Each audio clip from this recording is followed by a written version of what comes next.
Welcome to Dolly Talk. This is Dolly. How's everybody doing? God, I'm a mess right now. Got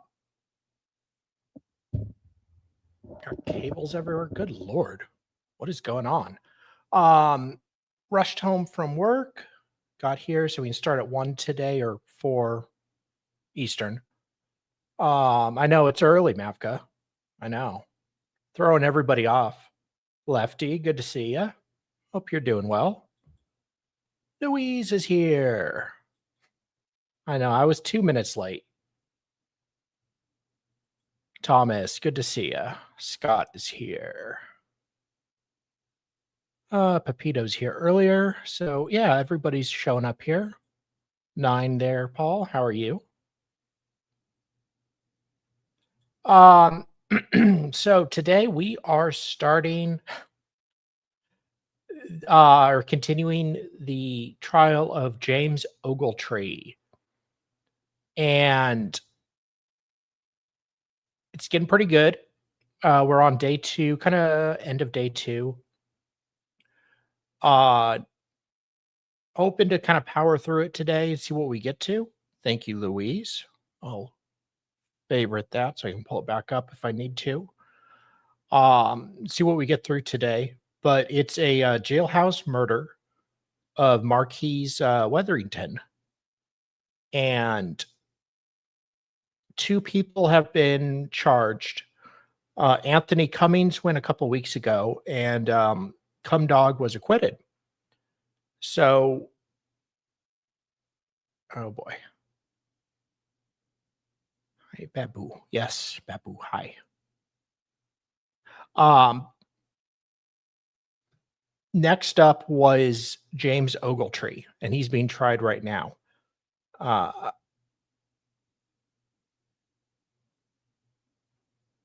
So yeah, BJ followed by Cumming. Yeah.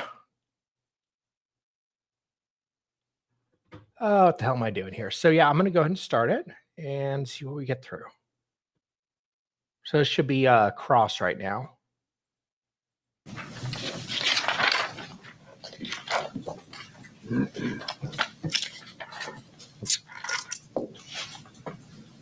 Okay. Officer Class, how long have you been employed in your current capacity? 7 years. Okay. And was this the first time you responded to Lebanon CI, or had you done that previously? I've done that multiple times. Multiple times? Yes, sir. If you had to guess, how many times?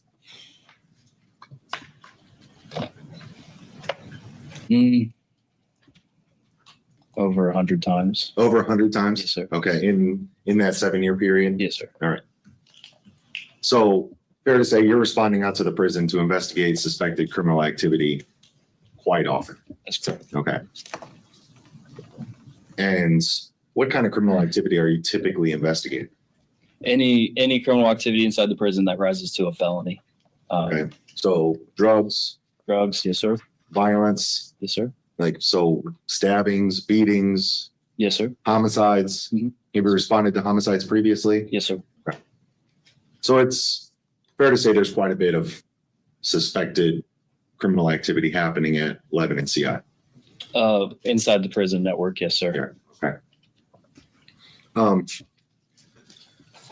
So you indicated you responded that morning. What time did you get to the prison itself? I do not recall the exact time, sir. Okay. We saw pictures of Wetherington's cell, Wetherington and Addison's cell. That's the condition the cell was in when you responded? That's correct. It looked like, and I know Mr. Knippen asked you about this as well, it looked like Mr. Addison's bed had been completely stripped. Is that right? There was no bedding on the bed. Yes, sir. Right. No sheets, blankets, pillows, Correct. anything like that? Correct. Did you ever find those items? Not to my knowledge, sir. Okay, so we don't know where they are or what may have been on the bed. Correct. Because actual bedding in a prison can go missing. It's not accounted for. Okay. May Addison ever indicate to you what happened to the bedding? I had never interviewed inmate Addison, so I'm Okay. not sure if he indicated what happened to the bedding or not. Understood. Who did you interview? Inmate Ogletree and inmate Cummings. Okay. So you interviewed inmate Cummings. Yes, sir. Were there any inconsistencies in inmate Cummings' statement? Objection. Sustained. Very well. Yeah. You indicated that you did see on video Mr. Addison throwing what turned out to be a shirt into the trash, We were advised by Investigator Kerner that occurred. but no indication on what happened to the bedding. No, sir. Okay. And we saw Well, you- pictures of the cell. Some of the things you pointed out. Yeah, you've got cameras all over the place. I mean, not in the cells, but if somebody's going to take bedding to go get rid of it, that just seems like sloppy work. Included kind of on the top of the shelving. It looked like there was some kind of an indentation along with some suspected blood there. Yes, sir. Blood smear. Yes, sir. Okay.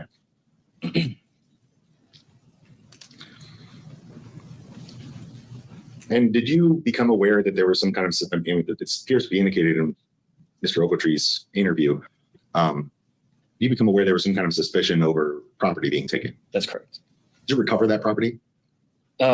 No, we did collect a bag out of a cell that we thought might be the property, but as of the exact property, we were never identified what exactly it was. So you never even knew what it was? I did not know. Just a bag of property. Okay. Was that located in Mr. Ogletree's cell? I believe so. Yes, sir. Well, a bag. It was not the. So there was, So the bag that was located was his cellmates. okay, but there was no property that was believed to belong to Mr. Wetherington located in Mr. Ogletree's cell? No, sir. Okay. Did you review the surveillance footage? Yes. At any point, do you see Mr. Ogletree leaving the cell with any property? Don't believe so. Okay. Again, you never actually recovered that. You didn't recover any property from Mr. Ogletree's cell. No, sir. Okay.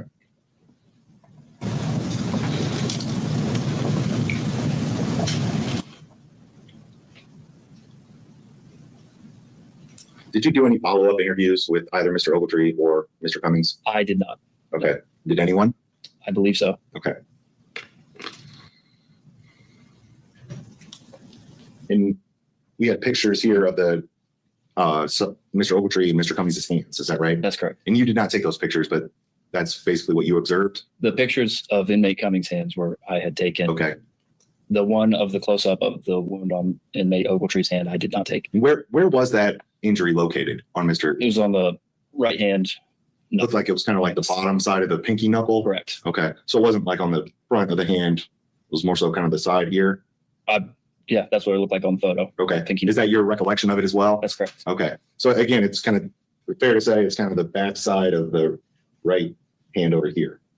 Yes, the Okay. pinky knuckle. Okay. Did you become aware through your investigation over whether Mr. Ogletree, Mr. Wetherington knew each other at all? Like I said, during the interview with Mr. Ogletree, he didn't. He said they didn't really know each other, just smoked to him. Okay. Did you become aware of whether Mr. Cummings and Mr. Wetherington knew each other? Yes. You did become aware? Inmate Cummings said they did know each other. Yes. Okay. And so again, there's no indication of any kind of, at least through your investigation, any kind of previous relationship, or good or bad, between Mr. Wetherington and Mr. Ogletree. Other than the fact that he said he smoked with them quite often. Okay. But there was an indication that Cummings and Wetherington had a pre-existing relationship. Correct. Could I have just a moment, Your Honor?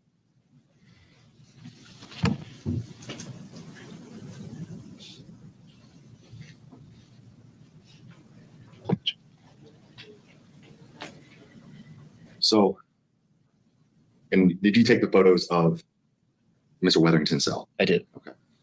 It looked like there was kind of at least blood droplets kind of throughout the cell. That's Is it fair to say? Correct. Okay. And it looked like in the back corner, right, there was kind of some blood on the floor. Was that maybe hair on the floor as well? Did you notice that? It could have been at the time. We did not, or I did not collect that at the time. That was observed after reviewing photographs at a later time.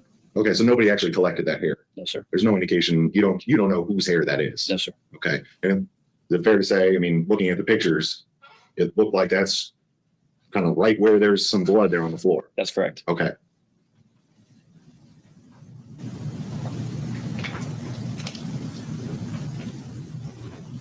Did you observe any other injuries besides the little kind of scrape on his right kind of pinky knuckle on Mr. Ogletree? Yes, sir. Okay. No further questions, sir. Any redirect? No, Your Honor. All right, ladies and gentlemen, if you have any questions for Trooper Clance, please reduce them to writing. Do not discuss or display any proposed question with other members of the jury. All right, let's see some of these questions.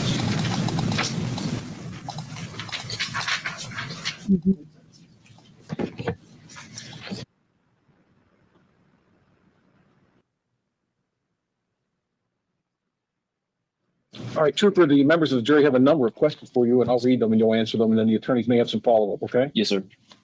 The jury wants you to remind them why Ogletree was a suspect to begin with. It was after the camera review showed him exit the cell with the suspected blood on his person, as well as after the interview with Cummings, he was identified. It seems like Addison was involved. Explain why not. I did not conduct an interview with Addison. That would be something covered by Trooper Creech. Were any drugs or tune found? We did not locate any drugs in the cell. Is inmate Ogletree right-handed? I'm not sure. I did not ask that question. Did you see any video of Ogletree entering 2J3? I specifically recall seeing video of him exiting, not entering. Do you recall if the blood spatter on the bottom bunk was fresh or wet? There were both dry and wet spatter. I do not recall if the one on the bottom bunk was dry or wet at the time. Do you know if Mr. Wetherington was tested for consuming any drugs of any kind? I'm not sure if Good he was question. or not, or if the autopsy report indicated. Do you know if Mr. Wetherington's fingernails were tested for blood or skin? I can't speak to that definitely. The autopsy, the coroner's office usually does the scrapings for the fingernails. That would be something that Trooper Creech could also cover. Is there video of the cell before lunch when they were doing tune together? I did not observe that video. Were the white pants have a piece cut out with a D, like the blue shirt? Doing I tune. don't recall if they do or not. Why did you not interview Mr. Addison? Because at the time we arrived as a group, I was with Trooper Schuler interviewing Ogletree and Cummings, and Trooper Creech was interviewing Addison. Were Mr. Wetherington and Mr. Ogletree tested for drugs? Mr. Wetherington and Mr. Ogletree? Yes. I'm not sure if they tested Mr. Ogletree, but again, with inmate Wetherington, I believe that would fall with the autopsy. Did the injury look recent? And again, this question, the way it's phrased, is referencing the photograph of Mr. Ogletree's right hand. Good. It's hard. It did appear to me. I'm not a doctor or a medical professional. It did appear recent, in my opinion. Was there a video saved close to cell 17? That would again be something covered from ODRC staff. I'm not sure exactly what video was saved. Did you find out where did the blue pants come from that were on the victim? No. And another question about Mr. Wetherington's cellmate not being interviewed. You've already answered that. Yes, sir. The cut on the Mr. Wetherington's head, did it come from the top of the shelving unit? It could have come from anywhere in the cell. I'm not sure exactly. I can't tell exactly from a cut where it originated from. Are you familiar with what sound someone makes when they're epping? No. Again, another question about not interviewing Mr. When they're Addison. what? Was there another interview with Mr. Ogletree? I believe so. Was there another interview with, again, another question. Are you familiar with what sound someone makes when they're epping? No. Effing?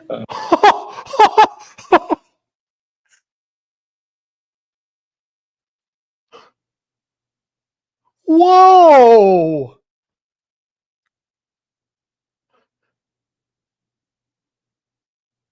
Epping? I don't know. What is epping?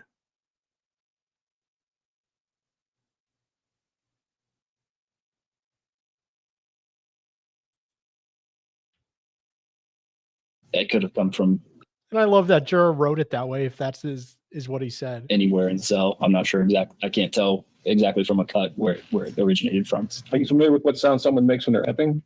No. That's what the closed caption got.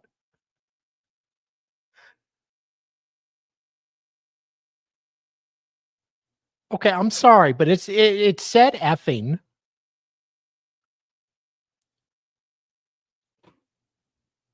I gotta look. Again, another question about not interviewing Mr. Addison. Was there another interview with Mr. Ogletree? I believe so. Any questions based on the jury's questions? 1 second. Oh, maybe it's an Urban Dictionary. Trooper Clance, just for the record, you were not the primary investigator on this case. Is that correct? That's correct. That'd be Trooper Creech is the primary investigator. That's correct. Just so we're clear, inmate Addison was interviewed at the time on December 7th. I believe it was December 7th. That would have been done by Trooper Creech. Absolutely. Nothing further, Your Honor. Any questions? Just very briefly, Trooper Clance, so you indicated, I think you were asked if the Is that a Info real scrape. thing, Mavka? appeared fresh. Yes, sir. Is that right? You indicated you don't have any specialized medical training in that field. That's correct. So you'd have no way of knowing if it's 24 hours old, 72 hours old. You just wouldn't know. That's correct. Okay. Nothing else. Thank you. All right, Trooper, you may step down. Thanks. Yes, sir. Thank you. All right, ladies and gentlemen, it is now 12:30 and we will take an hour for lunch. I do have a 1 o'clock docket. Magistrate Mull has graciously agreed to cover most of that docket. So I've got myself down to just one hearing. So we will start back up at 1:30. Remember my instructions, do not discuss the case with anyone, allow anyone to discuss it with you or in your presence. And when you return to the courthouse, please return directly to the jury room. Okay? Brian?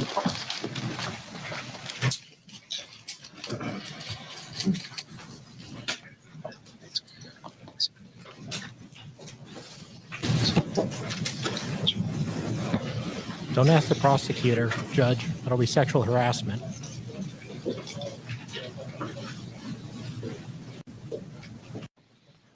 All right, just housekeeping, Mr. Knippen, where do we look as far as timing?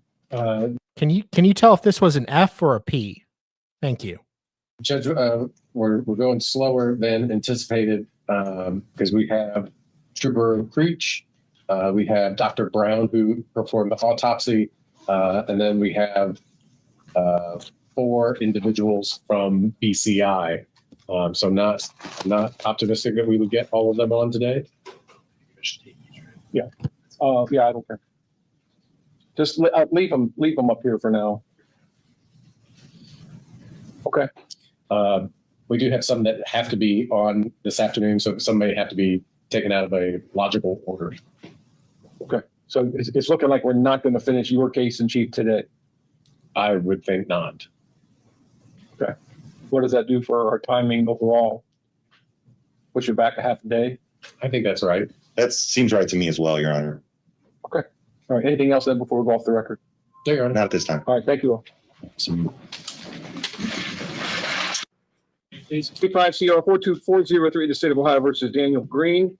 Oops. I won't comment on the Daniel Boone part. Good night, Your Honor. Yeah, but it is. Purposes and the Skip principle. this. Yeah, hold on, Court Babu. fine, ERC, whichever is longer. Yes. So, just waiting for the defendant to get back. Ah, shit, I just rewound it. Hold on, Babu.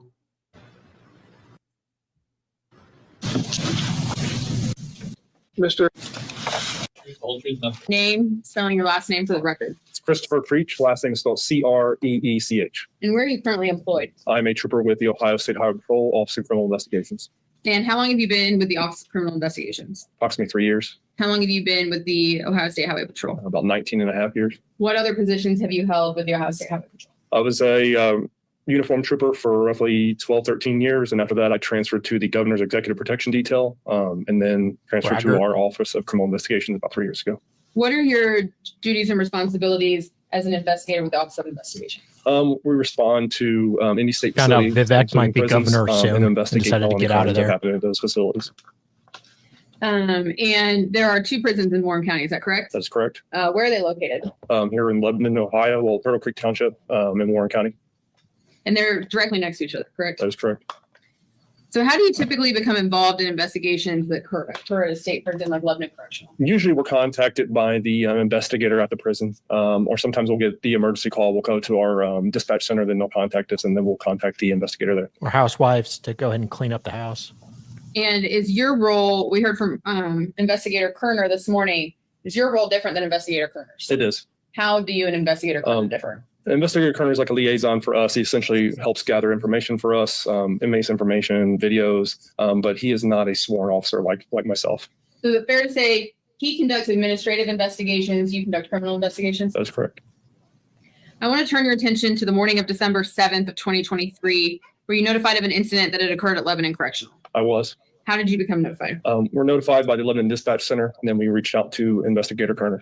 And what information did you have? Investigator Kerner provided that inmate Wetherington wasn't found unresponsive by COs and that he appeared to be a victim of an assault. About what time did you receive that dispatch? It's probably about 7:45, 7:40 in the morning. And then did you respond to Lebanon Correctional? We did. About what time did you get there? AM. What happens when you get to Lebanon Correctional?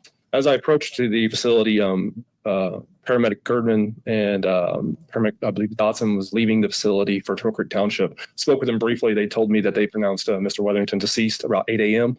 and that he appeared to have a severe wound to his head. And then once you enter Lebanon Correctional, is it fair to say you went to the infirmary and you went to the cell where this was believed to have occurred? Yes. Okay, let's talk about the cell first. Where was the cell located where this incident occurred? It was located in J Block on the second range in cell 2J3. And do you know anything about J Block? Yes, it's a general population block there at Lebanon Correctional. And as you entered J Block, do you take a video? I do. What is your purpose in doing that? Just to capture for evidence-taking purposes of essentially what it looks like to enter the block, go up to the stairs, and enter the down the range to the cell, to the crime scene cell. Okay, and have you reviewed that video? I have. And is that a fair and accurate representation of what you observed as you entered J Block and approached cell 2J3 on December 7th? It is. Permission to place exhibit You said 46? 6.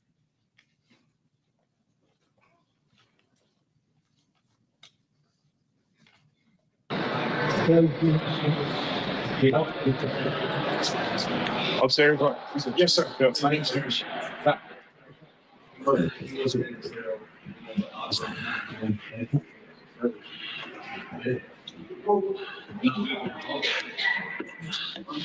Excuse me, sir. So you need to so? Yeah. So.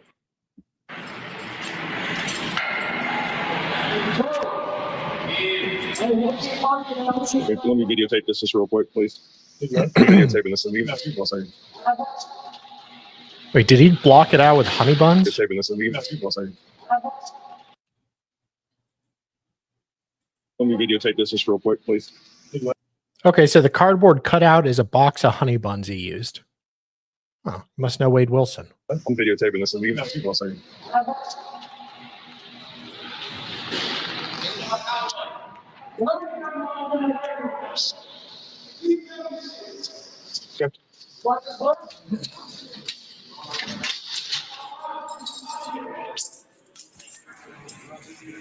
want to open it, I'll put some gloves on this.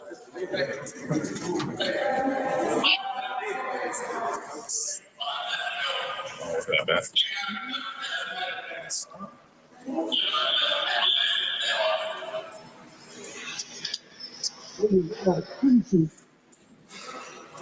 Toilet's full.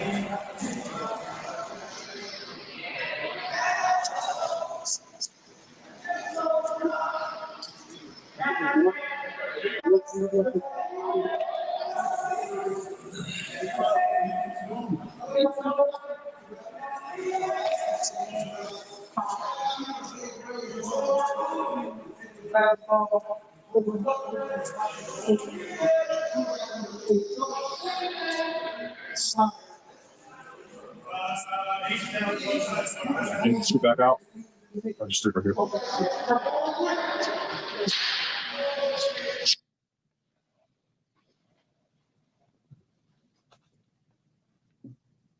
Volume when all of the inmates were locked in their cells. Be loud, yes. The unit was, or J Block was locked down when you were in there. There Yes. were not inmates milling about. No. What observations did you make about cell 2J3? That there was a large blood smear appeared to come from inside out to the cell at the bottom of bunk was stripped, and there was blood droplets and splatters from outside looking in all over. And obviously the mattress was soaked. The top mattress was soaked in blood. And we heard Trooper Clance testify earlier about the photographs that were taken. Did you collect any evidence from within the cell? We did. What did you collect from within the We cell? collected some box shorts, towel, the sheet, also a rope that was used, or we believed it was used at the time, and some swabs of the blood. And then we heard Trooper Clance talk about going to the trash can. Were you there when he did that I was. at the end of the block? I was. And then at some point you responded to the infirmary, correct? That's correct. What observations, if any, did you make about Mr. Weatherington when you viewed him and photographs were being taken of him in the infirmary? The most apparent observation I made was that Mr. Weatherington had a large wound to his left side, a gash, swelling to his face, his extremities, his arms, and his torso. And there was a lot of blood that was soaked in his hair. What'd you do after looking at the cell, looking at Mr. Weatherington in the infirmary? What was the next step in your investigation? At that time, other troopers had arrived, and myself and Sergeant Butler, we responded to the attorney's room and spoke with and interviewed Mr. Addison. And that's the Jason Addison that we've heard from in this trial. That is correct. Why did you want to talk to Mr. Addison? Because he was a cellmate of Mr. Weatherington. Is that where you kind of always look first in a prison investigation? We tend to. And you said that was conducted in an attorney room. Kind of describe that room for the jury. It's a just a small conference room where there's a desk and a computer there, and there's chairs across from the desk. What was Mr. Addison's demeanor as he spoke with you? He was scared. He was very worried about the situation, and but he was cooperative. We Mirandized him and told him that this was an investigation, and he was willing to cooperate in any way he could. Did he answer all of the questions that you asked of him? He did. Did he voluntarily provide you with a DNA sample? He did. Mm. Were his statements corroborated by other evidence during your investigation, including review of video and review of jail or prison phone calls? Yes.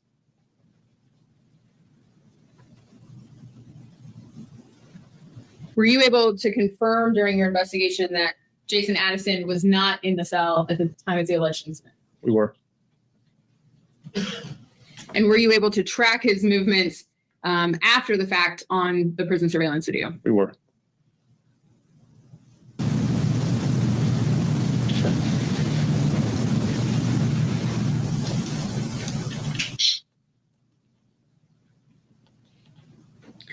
What do you do after speaking with Mr. Addison? First, we spoke with Mr. Addison. We responded to the investigator's office and reviewed some footage of the cell block. What was your purpose in reviewing the cell block footage? Just to identify possible suspects. And were you able to identify suspects? We were. Who were the suspects you identified? Mr. Anthony Cummings and Mr. James Ogletree. And why were they identified as suspects? They were seen going in the cell at the time right after we see Mr. Weatherington last alive. And they're in the cell for approximately 13 minutes total. Mr. Cummings actually exits the cell first, carrying a bag of what appeared to be commissary, and reports back to the cell after he dropped the bag of commissary. And then moments later, both him, Mr. Cummings, and Mr. Ogletree exit the cell. Upon exiting the cell, it's apparent you can see on Mr. Ogletree's pants, they were red and stained. And from your review of the video and the last time that the victim is seen alive on camera, was anybody else present in the cell? No. Did you also identify some potential witnesses, after reviewing the footage? Yes, And was one of those Shaquiz Hakeem? it was. And that was Mr. Hakeem that we heard from in this trial. Yes, Did you speak with him? I did. And did he agree to speak with you? He did. Was he cooperative with your interview and provide you information? He did.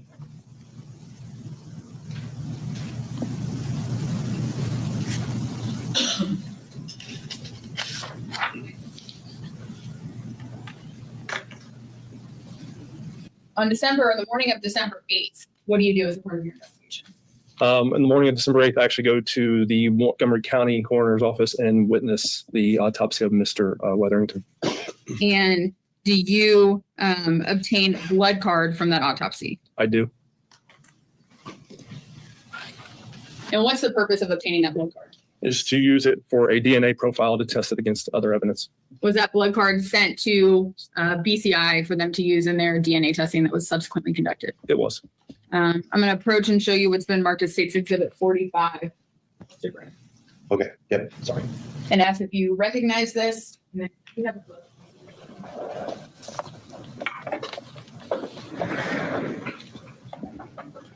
Looking at that envelope, can you recognize and identify what it is for the jury? Yes, it's Ohio State Highway Patrol property number 54. It is contained one envelope containing Mr. Weatherington's DNA blood card.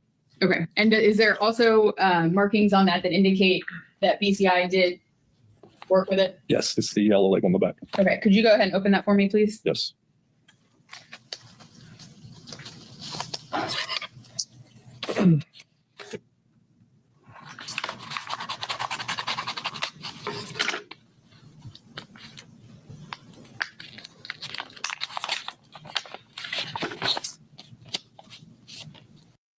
And send it up to BCI. It is.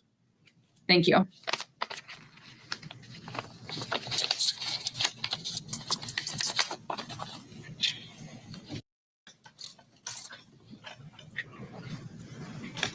Your Honor, we have transcripts again.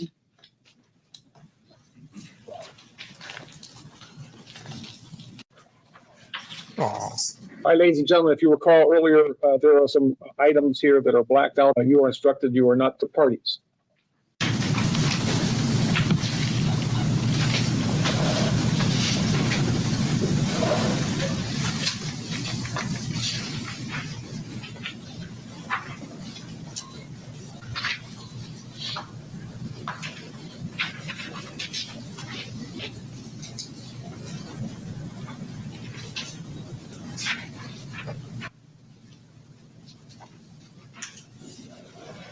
This is the attorney waiting room or attorney meeting room that we're looking at.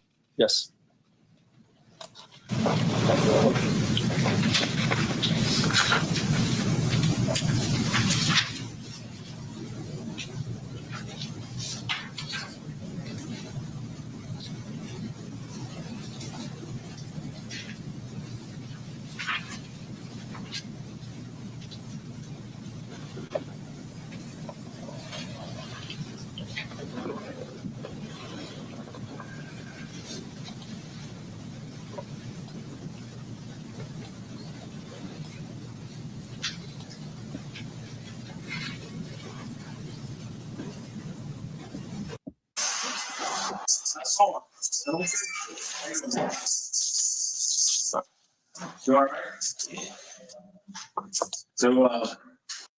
Why doesn't the prison? This is almost Christmas. They should have Christmas music at the jail. I know you talked to a couple guys yesterday about this incident. We got some follow-up questions for you. So we're not gonna take up too much of your time. I don't know, Sergeant Butler, this is Trooper Creeps, work with state patrols, obviously, you are here anytime there's an investigation, we come here and we walk away. What's your name? Do you see the inmate identified as James Ogletree that you spoke with regarding this incident in the courtroom today? I do. Could you please We'll identify? stipulate. James Ogletree. Spell your last name for me. Ogletree. What's your ID number? 760 218. All right, date of birth.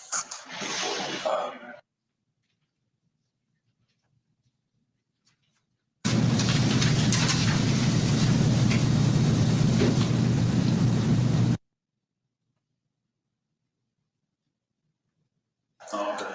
What part of Ohio are you from? Cleveland? Yeah. You a Browns fan? Somewhat. Yeah. You pay attention to it this year? Yeah. What about basketball? Guys? Yeah. So you grew up in Cleveland from there? You stayed there all up until? I say Mansfield, Ohio before. Lorraine, Heather, but yeah, from that too. Okay. Yeah. All right. So what we did, like I kind of said, we just kind of come in and do like a follow-up interview if we have any other questions, give you some time to think about it, and ask you to talk to us. I know they did this yesterday, but we want to show you that you're cooperative. You know, obviously, if you want to talk to us again, we kind of tell you what we know or what we think we know, and then kind of go from there. Anytime we do that, obviously, the regular rights yesterday, we're going to do your rights here today, and then we'll show from there. The reason my rights doesn't mean I'm in charge. Anytime we ask anybody, you're not getting charged. You're not telling me you're getting charged with anything. But obviously, in order to talk to you and kind of say, hey, this is where we're at in our investigation, so you kind of have a clear understanding of where we're at, what we have, what we think may have happened, and to hear your side of the story. We always say, hey, these are your rights. Just know that these are your rights, and we would like to talk to you. Yeah, slightly follow up, like, try form education, sir. Okay, you can read and write and everything. Okay. Before we ask you any questions, you must understand your rights. You have the right to remain silent. Anything you say you can will be used against you in court. You have the right to talk to an attorney for advice before we ask you any questions and have him present with you during questioning. If you're unable to pay an attorney, one will be appointed for you prior to any questioning if you so desire. If you wish to answer questions now without an attorney present, you have the right to stop answering questions anytime. You also have the right to stop answering questions anytime until you talk to an attorney. You understand that? So basically, what we want you to feel like is we have some things that I'd like to talk to you about that we found yesterday.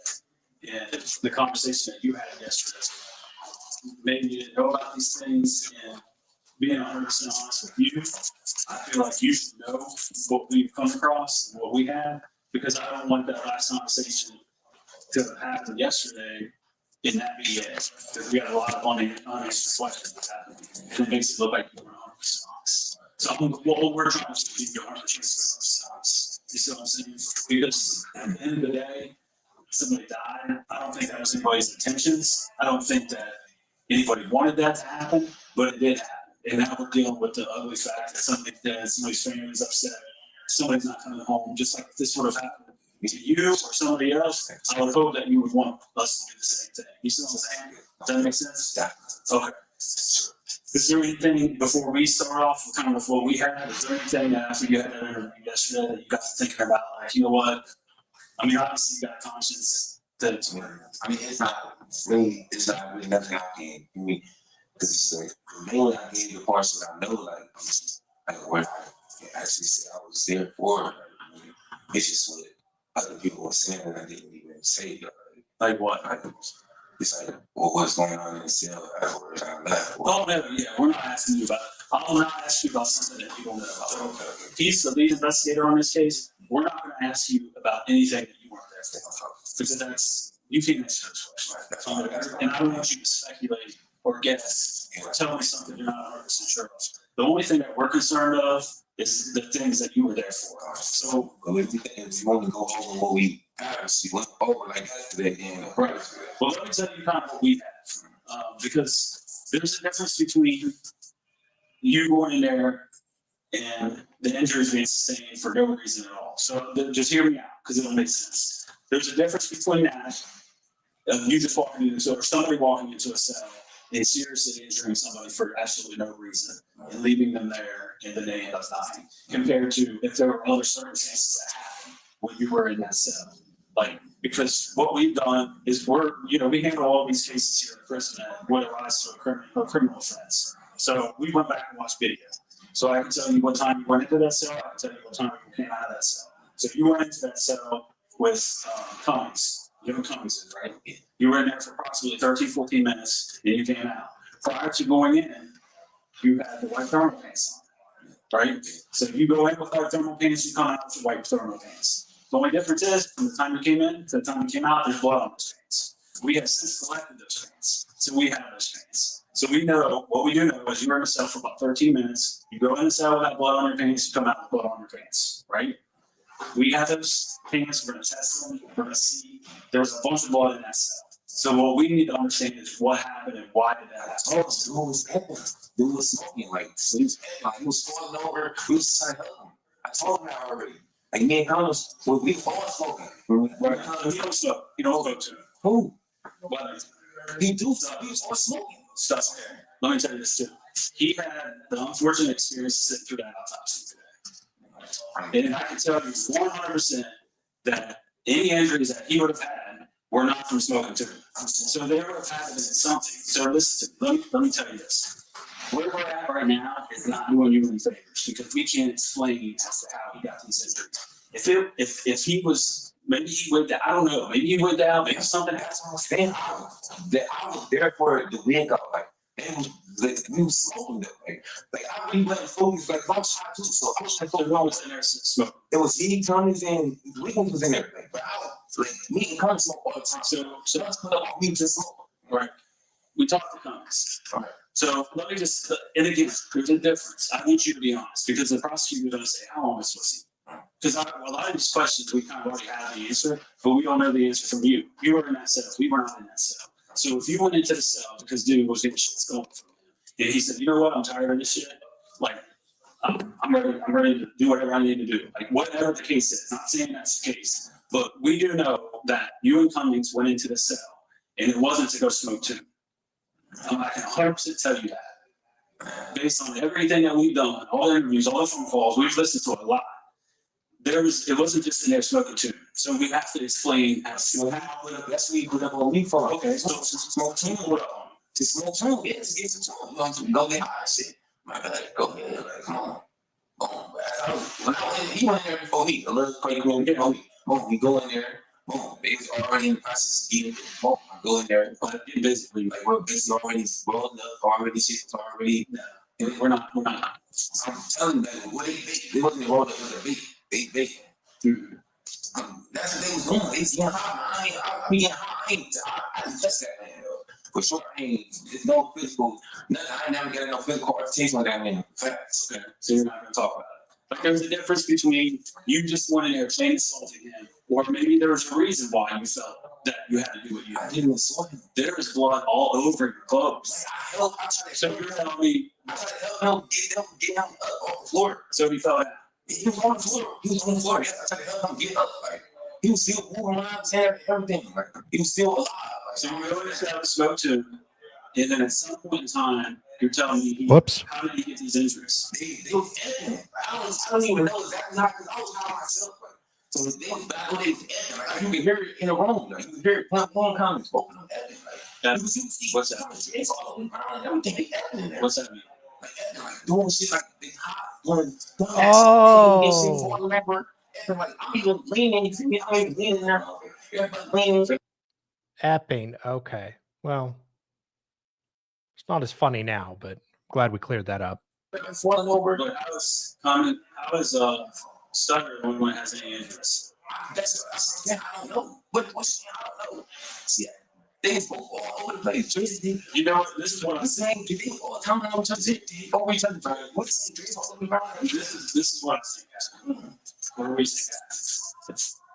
And I don't know, maybe you don't care for us to know at least some of the truth, but he does have a family, and we do care about obviously this investigation that he's at. You know, just like I said, we care about your investigation. If you went in there for any reason, because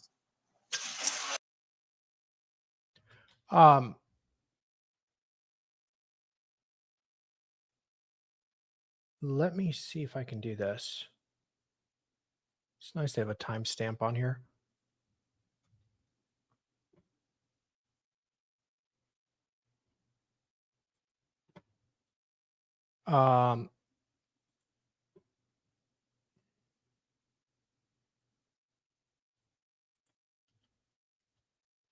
I'm trying to get a better copy.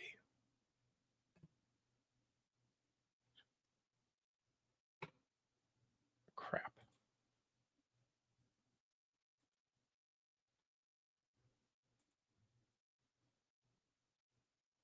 Sorry, guys. Just bear with me 1 second. I apologize.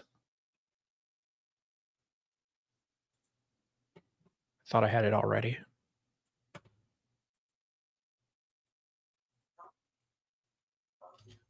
Okay. Got it, I think.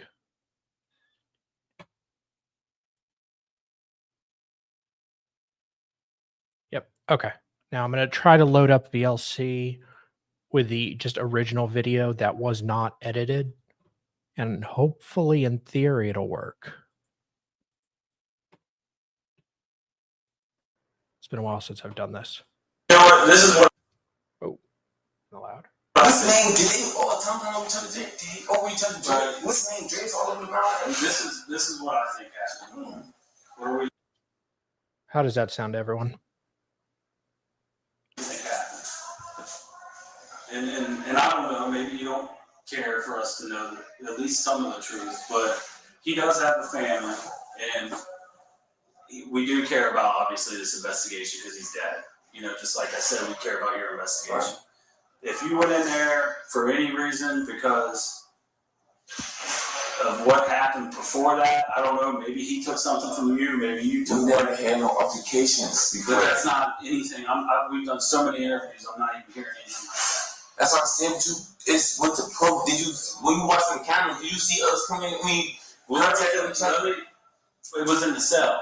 I'm saying we never even went in the cell before then. So why would you think if we talked to somebody else that was in that cell, there was no mention of smoking tune?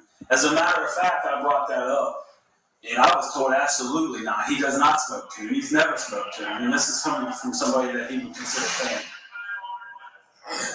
Niggas don't be knowing what niggas be doing, man. Niggas be talking, man. Niggas don't think I smoke something. But what if you're telling me the dude that was in there was smoking tune with you guys, like you guys are all smoking tune, so you're telling me that Cummings is just going to say, yeah, man, we were just in there smoking tune. Like that's all that happened. Man. Do you think for a second? I know you're smarter. I know you're smarter than He that. going on, man. It's all the evidence points. His dress, Whatever. it's all the his dress and shit all in there. What about all the blood on your? That's because I was trying to help him get him up off the ground, but it was all type of shit. I don't even know who blood that was, even his or him. I don't even know who was bleeding. I was just trying to help them.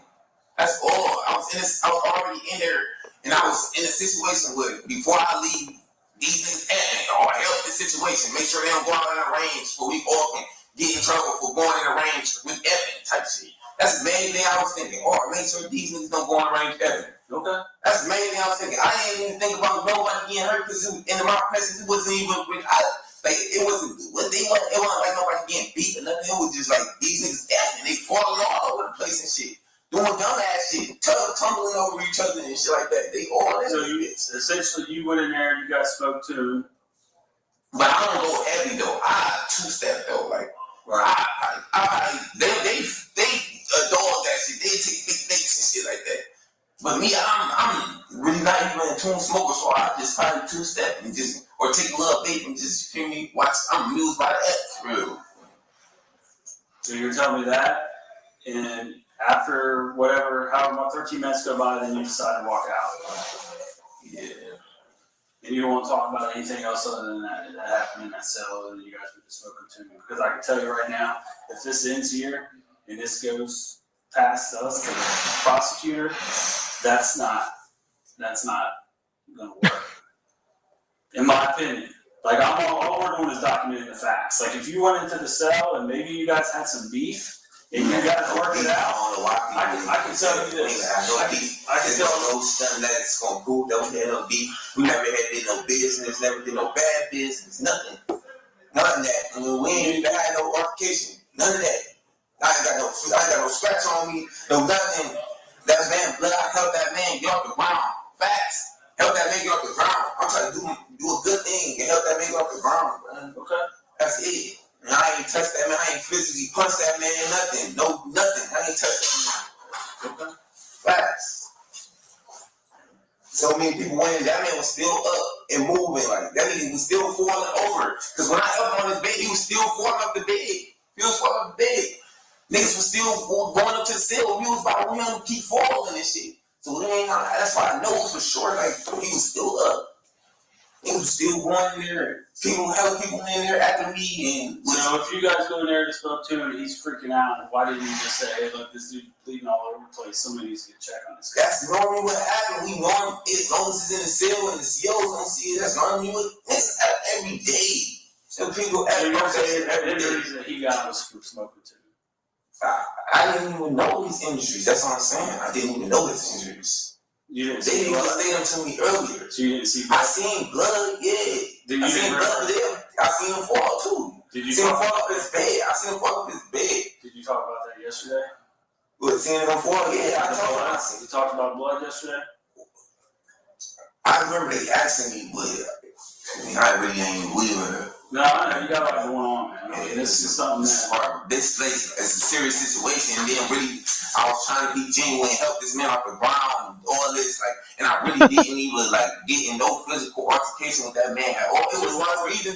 Why do you think, if that's the case, why do you think Cummings would not line up that story. That's why I don't understand though. Why would he even say I don't even know though? Like maybe he's scared or something. He's supposed to be going home or something real soon. Like that's why I don't understand. Like he, man. I'm not saying he said anything other than I can tell you he didn't say you guys weren't there spoken to. I can tell you that. That's the thing. He probably don't want to say that. That's where I was going for sure. I was smoking. There's like I said, an autopsy with the injuries. You could not possibly. I don't care. I know two will mess you up, and you can do some crazy shit onto him. And what was they saying? Unless he's jumping off the top range or something that's long way. it would have to be a top range, not top of his bed. I mean, there's significant injuries. My monkey just went through this thing saying the same thing. My monkey just was effed out in the cell, going through crazy whole mat. I don't even know them drugs come off the things and everything. Like so, you could explain some shit in there that you don't even know. You want to whatever overnight or what happened overnight. That's what I need to understand. We talked. We have a good idea based on. Like that's why we do like the autopsy. They can kind of tell how long this has gone on for, how going back to when it happened, and then obviously talking to people involved, whether it be cellmate. We've done I don't know probably 15 interviews at this point. So we have people walking by the cell that has nothing to do with you, has nothing to do with anybody, and they told us what they saw. Yeah. So that's why I'm trying to figure out like. I get what did they say? It's suicide. Dude was in there acting. He was blessed. You were on top of him swinging. Swinging. But I ain't swung on that man. I didn't even punch that man out once, man. That's what I'm saying. Where's the evidence at? Where the evidence would make sense only if you went in there and you had to do something to defend yourself at some point. I'm saying though, like, if I was going to defend myself, it would be some energy towards me, right? Unless, I wouldn't fuck with you right now. You're a big dude. I don't know. I'm still having injuries towards myself, man. I get in fights. I'll have scars all the time, every time I get in a fight. And I don't think we saw or did take pictures of your hands. Yeah, they took a picture right here. This is like down near healed, right? So I see that. Yeah, I think I did take a picture of that. Let me see your other hand there.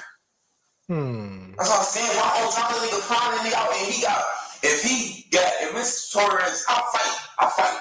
So if it's Torres, like if I'm calling the person out and I'll punch a dude, I'm gonna do some damage to myself, my hands or something. Or I'm gonna do some damage. Like he gonna pull, grab something, rip something on me or something. Like it's those clothes that y'all found was unwritten. No clothes ripped, nothing. There was just a lot of blood on it. Right, because I helped that man, he was bleeding. This is the thing that you have to keep in mind. When they do the autopsy, there's going to be a cause of death. Right. And there's going to be all these injuries documented. But what is the cause of death? Well, that's what will be determined by the autopsy. But they would be able to determine if there would have been force around the neck. Like if you would have put your knee up around his neck and held it there. If you would have punched him in the face, not saying you would even have marks, but they're going to be able to determine all that. Right. So when all that's done, and they're going to be able to tell. They took all our cells with them. Mm-hmm. All right, but what inside the cell? What was inside the cell? We collected the clothing. I'm saying I'm talking about the cell, dude cell. What was inside? A lot of blood. A lot of blood. Other cells like for hair follicles and stuff. Oh, yeah, I mean, there's dreads and shit. We all got dreads. Yeah, like you said. Right. We got dreads. So the persons who in a physical altercation, dreads would be missing, right? Like hair. Good. Yeah. Was the only the issue we have with that? It's like you're saying, if there was dreads there, we've went from it not being reported at 7 or 8 o'clock when it right before it happened, 8 o'clock. To the next morning, so I don't know if that was. We need to get on the witness stand today. So we're going to pause for truth and preachers. Not until the next morning. So I'm saying from 7 o'clock, 8 o'clock that previous night. So what? Wednesday, they collected everything in the cell.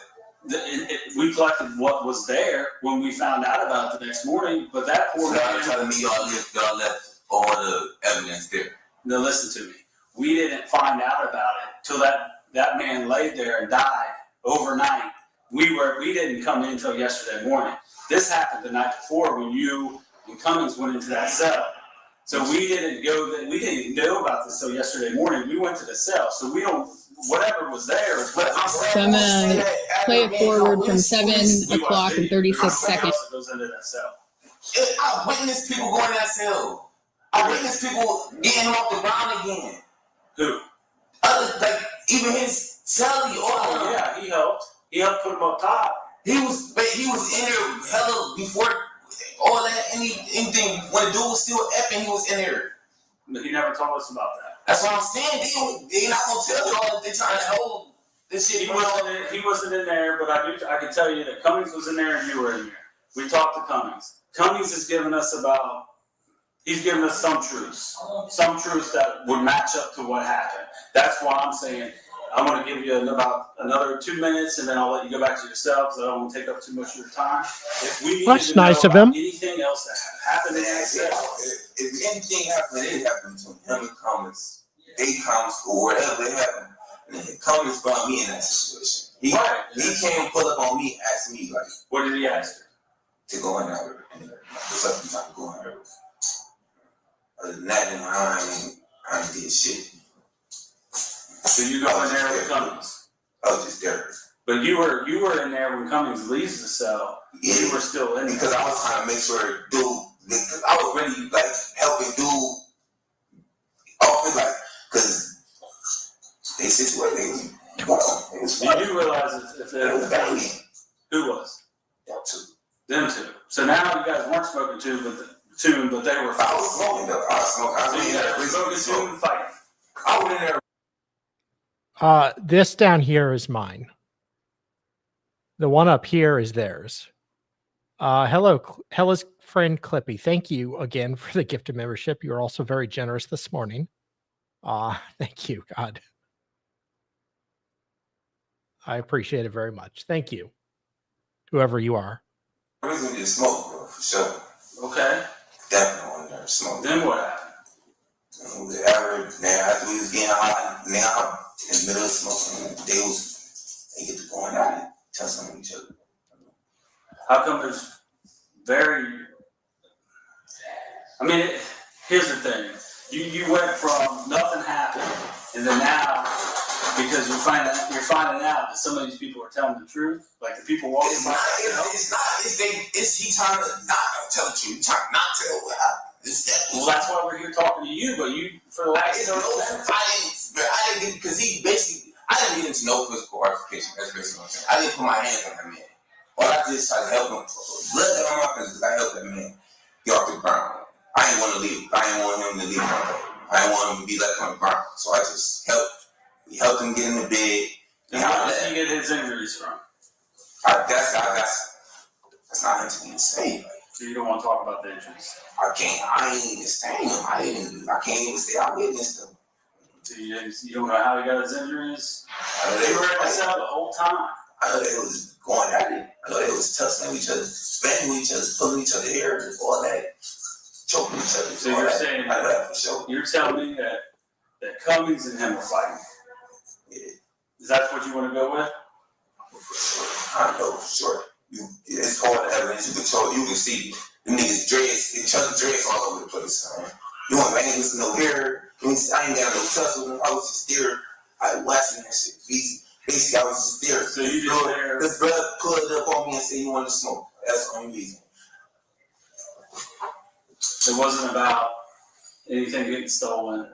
I didn't think you ain't gonna never see me come out the cell. You don't. Right? I ain't got my back. Right? That's what I'm saying. That's why am I? Right. So the two people go in to get something. Not saying that you took anything. But that wasn't a plan to go in there and take nothing from that man. Like, you could go on my cell right now and go there. I got this and shit. So you got played. Is what you were trying to say. Play out what? So you're telling me that Cummings came to you and said, "Hey, we're gonna go smoke too," and the next thing you know, they're swinging and they're fighting, and he takes something out of the cell, but you're still in there, and then you're gonna stick around and help. You're gonna help him because he's bleeding and blood all over the place, and you're gonna help him. But what did you help him do? Because he didn't end up anywhere up on the top rack at that point. Because you even said yourself, You saw He the did go cell on the mate. rack. He did go on the rack. He go on the rack. Yeah. Which rack? On the bottom rack. On the bottom rack. Yeah. When you guys were done. Yeah.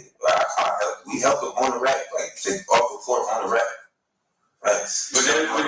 But it's safe to say none of those injuries were from him just smoking too, because you I mean, they could be because we was smoking though. right. But after that, that's what people do. They out and get to going crazy and shit. okay, we'll leave it at that then. So I'll tell the prosecutor, like, this man died. There's injuries all over his face, all over his chest. He was strangled. He had a knee up on his throat that pretty much crushed his throat. I'm gonna tell. You want me to tell the prosecutor that's what it's from? I ain't do none of that shit. So Okay, we'll leave it at that. We'll leave it at that. All right. We also have a search warrant to collect your DNA today. So basically, if you're saying that nothing happened, you didn't bleed, nothing in that cell, like you even said, you don't have any injuries. I mean, obviously you got a little scratch. We were gonna ask for consent. We thought, you know what, we'll just get a search warrant. So that just shows you, even if you would have given us cooperation, we probably would give them a search warrant anyway. That's just we're gonna collect your DNA and then we'll send that up with evidence we have. We're going for it.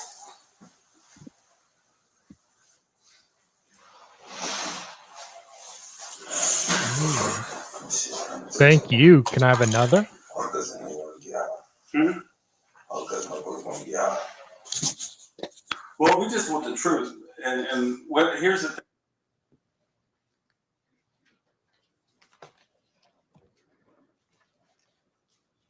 So that's the interview you conducted with Mr. Ogletree on the afternoon of December 8th, 2023. That's correct. And so it started, you knew from Trooper Klantz that he said he wasn't even in the cell, nothing happened. Said he wasn't in the cell after lunch. And then at the start of this interview, he's in there smoking too. That's correct. And by the end of the interview, Cummings and Mr. Weatherington are tussling. That's correct. And Mr. Ogletree is just an innocent bystander. That's correct.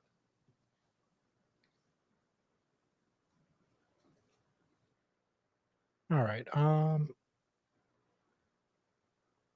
gonna go back to the VLC. Well,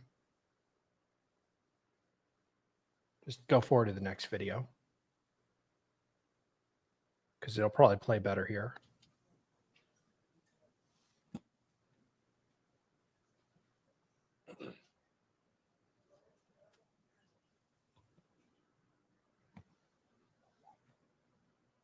And when Mr. Cummings enters the phone room, play it back just a little bit.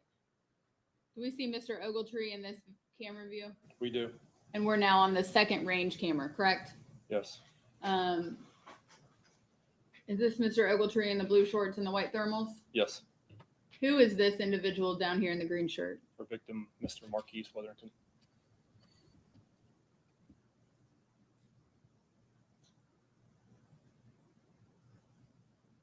Would you, is it fair to say Mr. Ogletree is heading in the direction of his cell?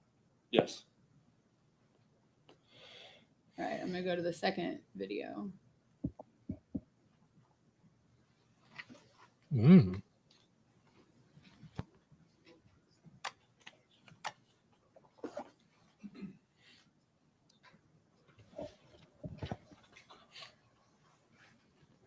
And there's no sound on this video, correct? No. It's just audio. That's how the prison surveillance cameras work. Yes.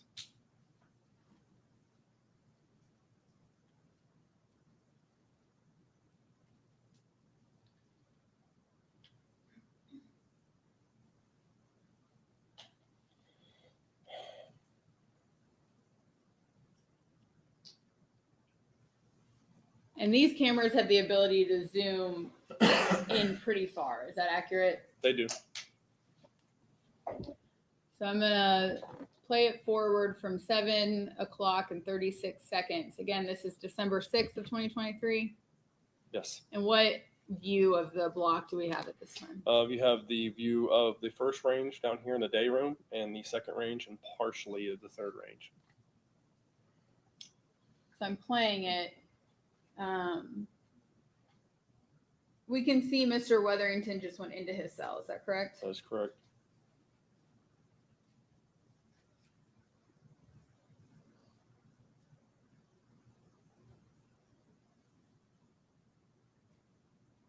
And it looks like Mr. Ogletree just entered a cell at the end. Yes.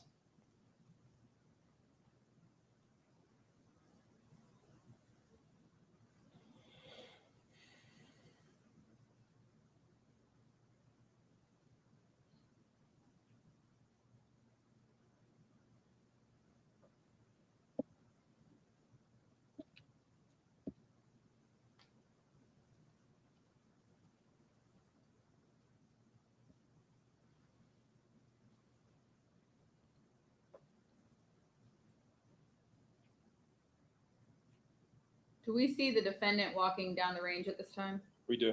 It's 7:01:40. What's he doing? Just walking back towards where the phone room area was, towards the showers there on the right, to our right.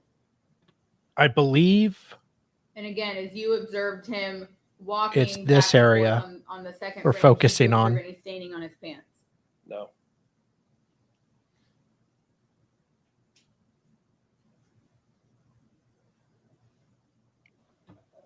Do you think the cell next to the showers is a good location or a bad location?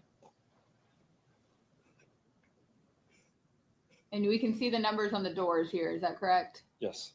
Start with cell 1 right next to the shower, 2, and then 3 is the cell in question. Is that correct? Yes.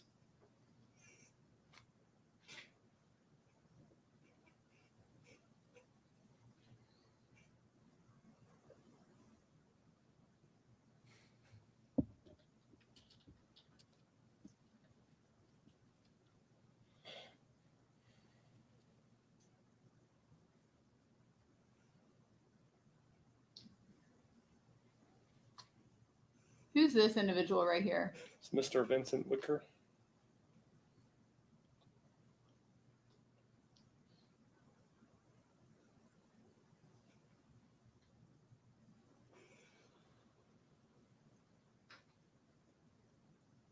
This arm, who does that belong to?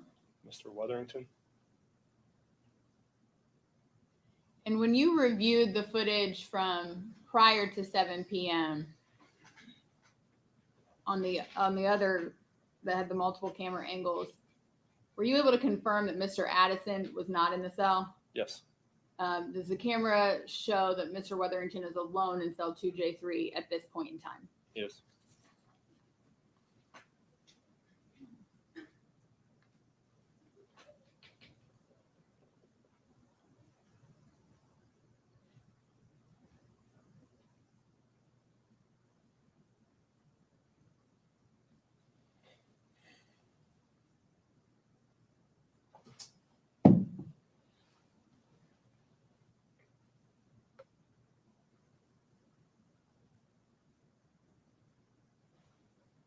Is this Mr. Wicker walking back down the range? Yes, it is.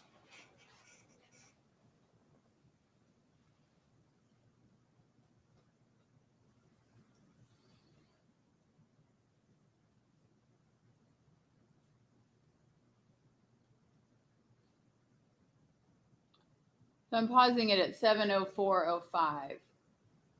Is this Mr. Wetherington? Yes.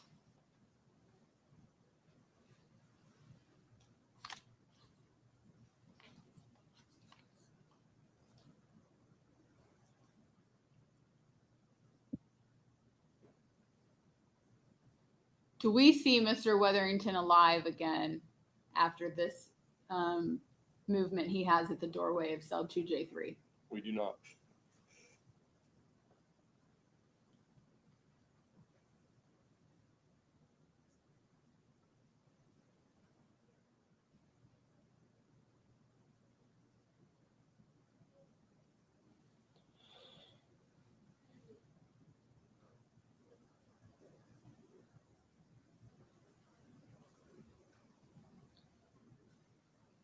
I've paused it at 7:04:34. Who are we looking? Who can we see in this in the screen right now? Mr. Anthony Cummings is there at the cell, and Mr. Ogletree is right there by the showers. And in fact, does Mr. Cummings enter the cell? He's entering it right now, Does Mr. Ogletree then enter the cell? right after him. Does he have any staining apparent on his pants as he approaches cell 2J3? No. And he just entered the cell and slid the door shut. Is that correct? Yes.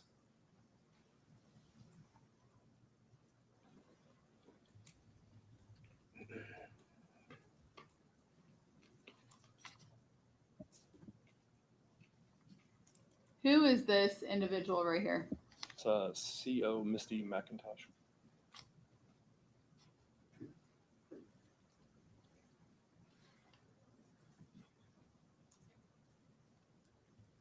And who is this individual hanging out by the shower? Mr. Wicker.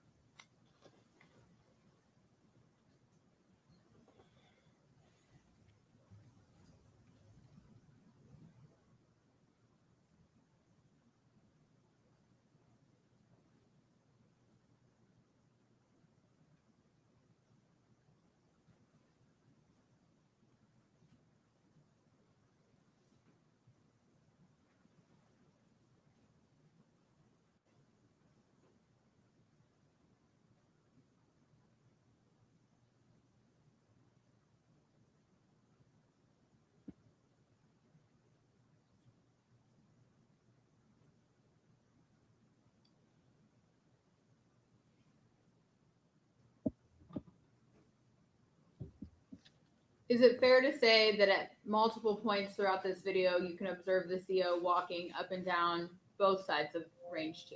Yes.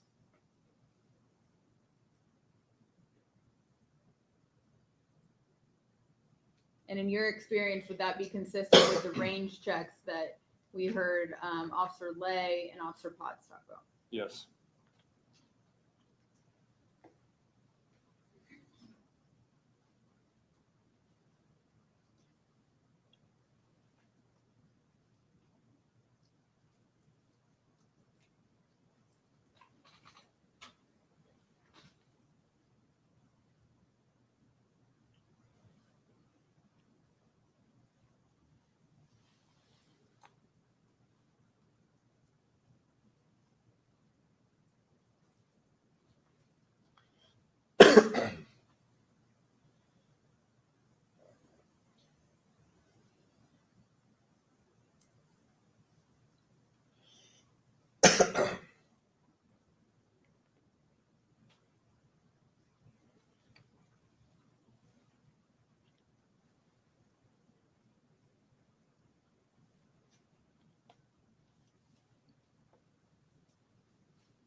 I'm speeding it up. This is where it's out. Yes.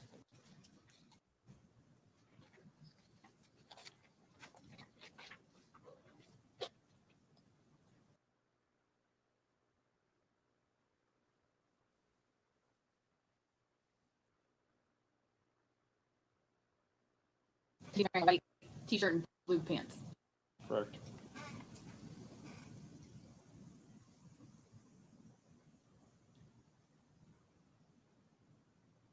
Oh, they got to take turns using the shower. How polite. This is what we're doing. 7-11 It's one of the cell, and you know, Knocked a number of times, is that fair? Yes. What did he do after knocks? He knocked himself and then ultimately against the wall around the outside range.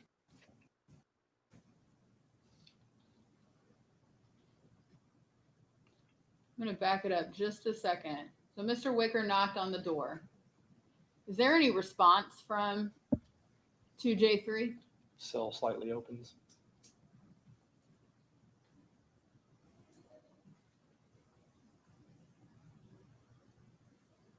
I'm going to play it forward from 7:11:40.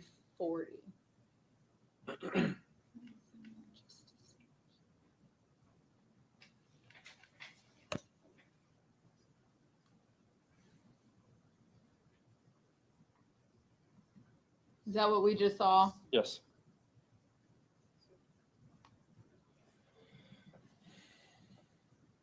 This individual right here? Yes.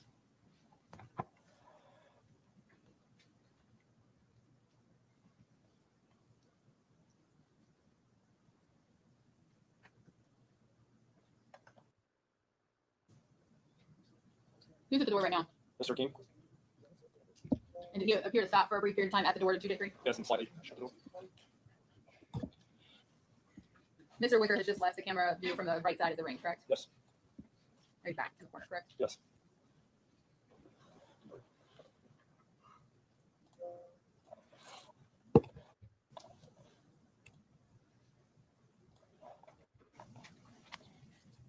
We can see Mr. King is down the ring door.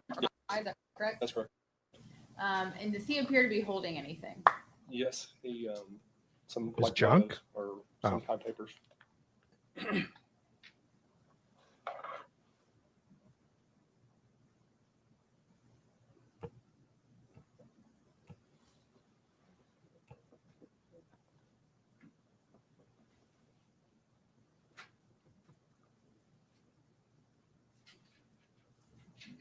I'm pausing it again at 7:13:16.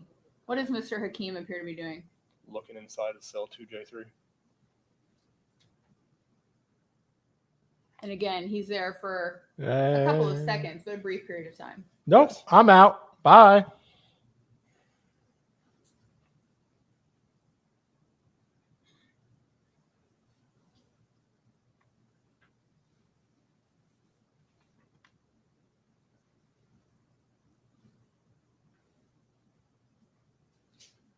What's Mr. Hakeem doing now? It's 7:13:43. It looks like he's looking in cell 2 and just kind of standing around and near around cell 3. He's holding. Fair to say he was at the railing around Yes. cell 2J3.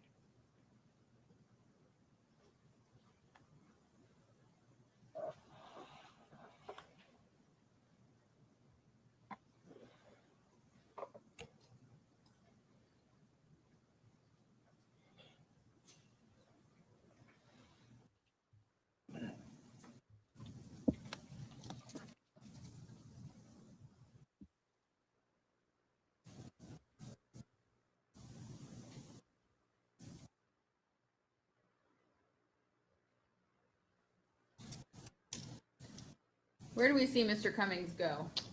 He walks around to the other side of the range, the far end, and steps inside of a cell there. What does he have in his hand? This is a laundry / commissary bag, a mesh bag that they hold their property in. Through the course of your investigation, were you able to determine whose commissary bag Cummings has when he leaves cell 2J3? I was. Whose bag was it? Mr. Weatherington's. Did you ever recover that commissary bag? Did not.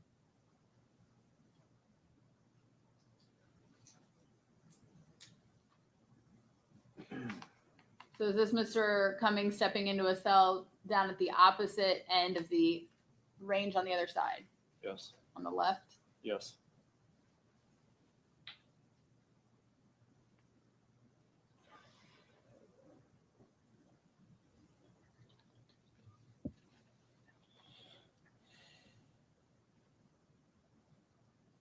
I'm going to back it up just a little bit. We see Mr. Wicker is still hanging out across from cell 2J3, correct? He is. And we see an individual exit 2J2, correct? Yes. This individual right here in the white shirt and the blue shorts. Yes. And what does he do? I believe he knocks on the door. And is Mr. Wicker speaking with him as he knocks? Appears to give him instructions. And that individual knocks and walks down the range. He does. So who would be the only two people inside cell 2J3 at this point? Mr. Weatherington and Mr. Ogletree. And is this Anthony Cummings coming back down the left side of the range speaking to Mr. Wicker Yes. briefly?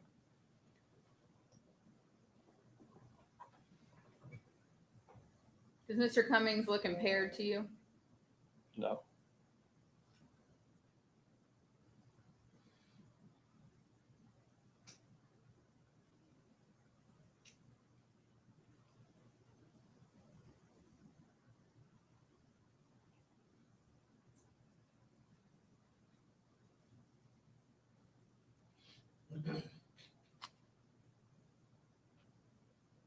You did.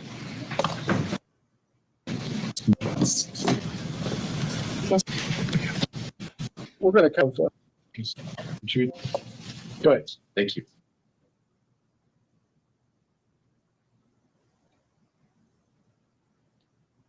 Has Mr. Cummings reappeared on the right side of the range? He does. What is he doing? He walks back to the cell. And I've paused it at 7:17:08. What is he doing? He enters the cell. Does he slide the door shut? Almost completely shut, but not quite.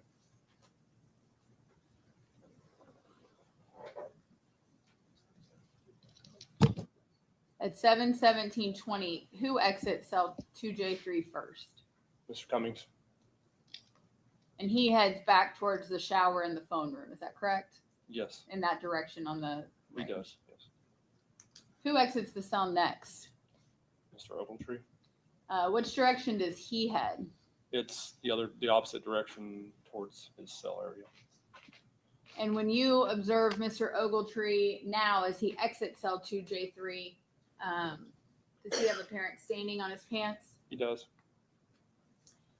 I don't know if you can draw on a video, but see if, and that would be on the lower legs of those white thermal pants he's wearing. It is. Is the location that you view that staining on this video consistent with where you observed the staining on the pants that were recovered? Yes.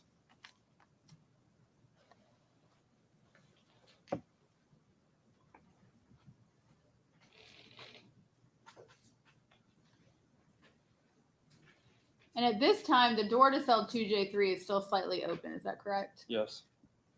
What happens next? Go back to kind of slightly shut it. Who slightly shuts I it? believe it's Mr. Ogletree, if I'm not mistaken.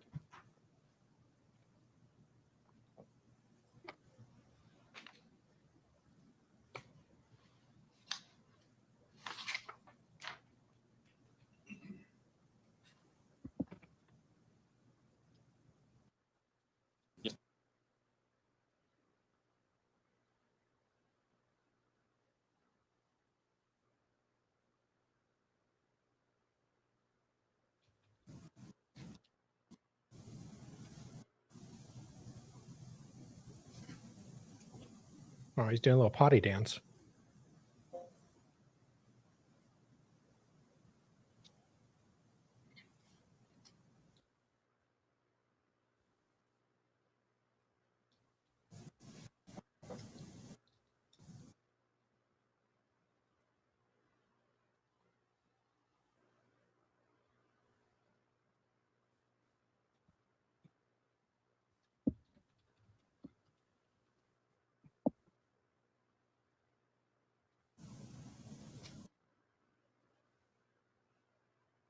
And what are you doing?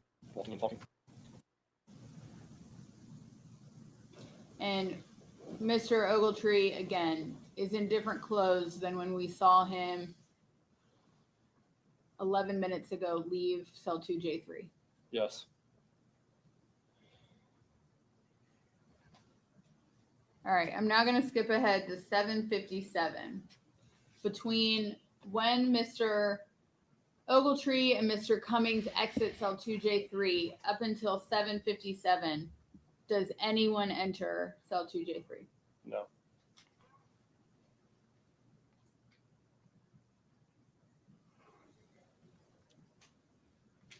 And who enters at 7:57? It would be Mr. Addison.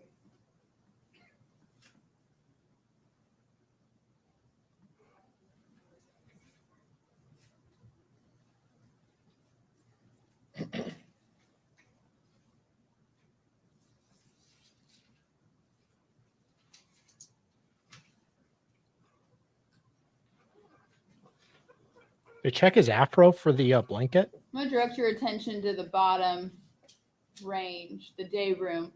Who are these two individuals at 7:56:43? It's Mr. Addison speaking with Mr. Cummings.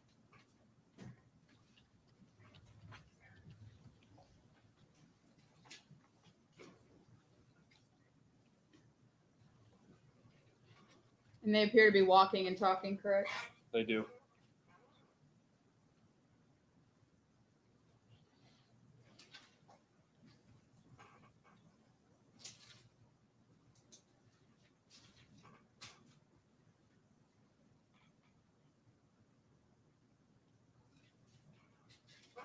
And they just walked out of the camera view, but it's in the direction of the stairs that lead to the second range, correct? Yes.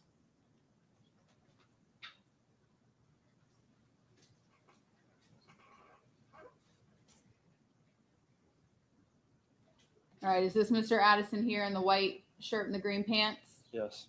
And at 7:57:27, we see him knock. Yes. And then does he enter the cell? Yes. Who's this individual here with the trash cans? Mr. Ogletree.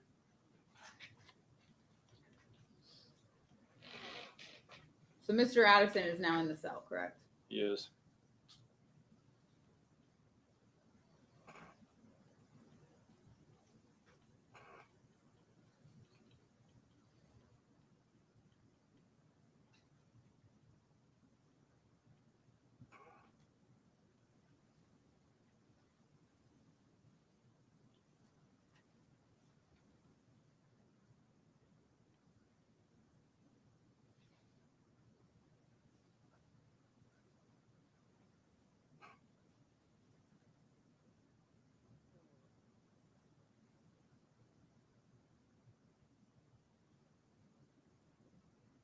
And at 7:58:28, does he exit the cell?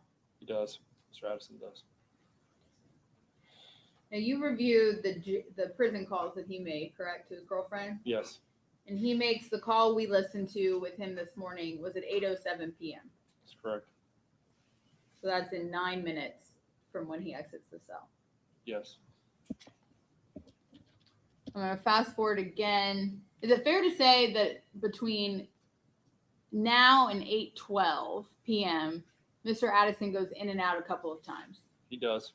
Does he ever stay for a long period of time? No.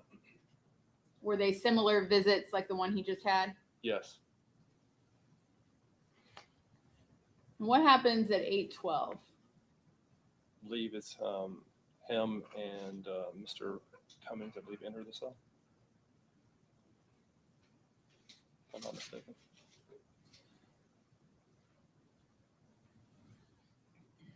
I'm going to play it forward from 8:11:34.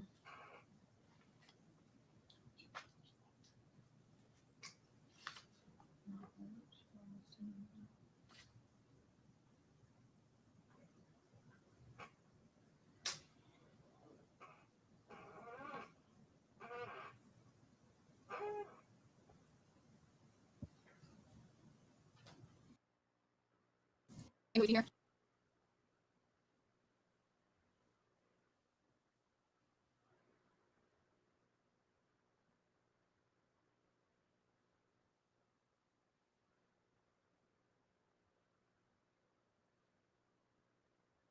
And watch to see if the range checks work. They were.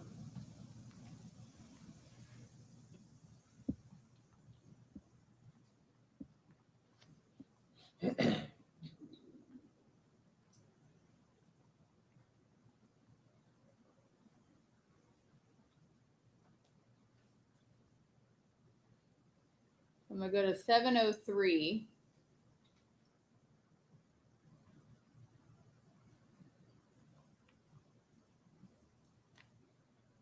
Is this Mr. Addison at the door of 2J3? It is. And he exits the cell shortly. Is that the first time he leaves his cell for the day? Yes.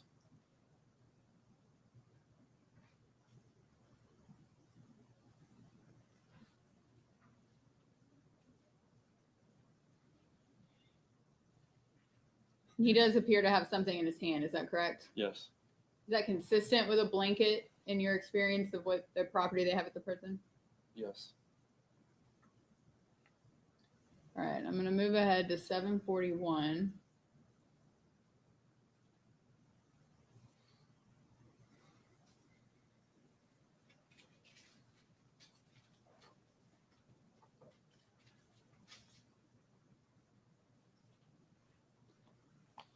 And is this about the time that the officers are notified that there's a medical emergency? Yes.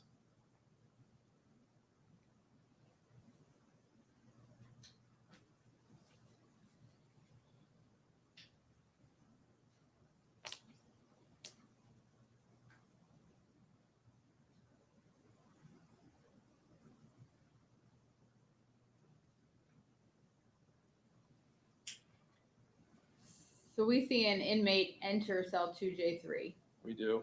Who is that? So McGlynn.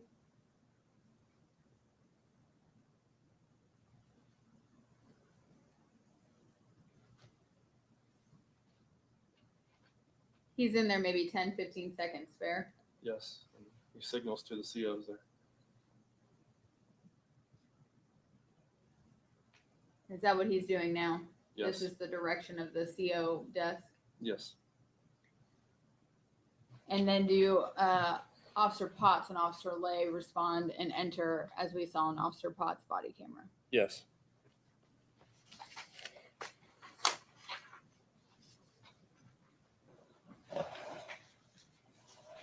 Based on your investigation, did you have any reason to believe that Jason Addison was involved in the physical altercation? No.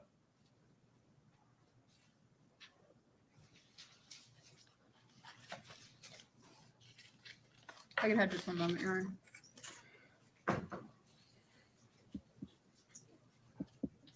I have nothing for this. Just All right. we approach. Yep.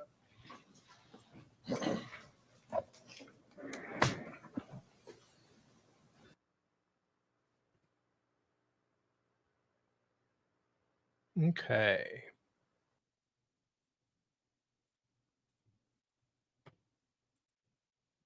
So we'll do the beginning of the Emmy. Where are you employed? The Montgomery County Coroner's Office. And in what capacity are you employed there? I am a forensic pathologist, How long have you been employed as a deputy coroner with the Montgomery County Coroner's Office? 18 years. What do your duties and responsibilities consist of? I perform autopsies to determine cause and manner of death. Could you tell us about your educational and medical background that qualifies you for your current position? I have a bachelor's degree in biology from the University of Cincinnati and then went on to medical school at Ohio University. I did my residency in pathology at Ball Memorial Hospital in Muncie, Indiana, and then did additional. Sorry, guys. Let me get to jury questions real quick.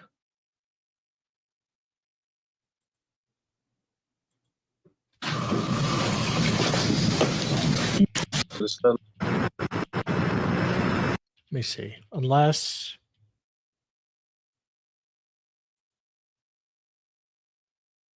Reason to believe that Jason. oh no, they didn't get to jury questions because they had some other people come up. They'll go back to him. That day in your capacity as a coroner for the Montgomery County Coroner's Office. Yes, And on that date, did you have an occasion to conduct an autopsy on the body of 32-year-old Marquise Wetherington? yes. Where did you conduct that autopsy? The Montgomery County Coroner's Office in Dayton, Ohio. And who would all be present for that autopsy? We have a photographer as well as morgue technicians. Okay. And you indicated that you would have a photographer there. What is the point of having the photographer there? So that we can show by way of picture all of our findings, what the person looked like when they arrived at our facility, and then all of our findings from the beginning to the end, including anything that you might see on the external examination, looking at the outside of the body, as well as the internal exam when we remove the organs and evaluate for any kind of natural disease or injury. And so you kind of were touching on that. Can you walk the jury through a typical process of how you conduct and perform an autopsy? Yes, so we start by first taking pictures, and then we do an external examination, looking at the outside of the body for any kind of natural disease or injury. And then we do the same thing with the internal organs by removing all of the internal organs and evaluating for natural disease and injury, and again, taking pictures along the way. And is that the manner in which you conducted the autopsy of Marquise Wetherington? Yes. You mentioned that photographs are always taken. Would the viewing of those photographs materially assist you with your testimony today? Yes. I'm going to show you what's been marked for identification purposes as State's Exhibits 65 through 85. You could just flip through those and just generally tell me if you recognize what you're looking at.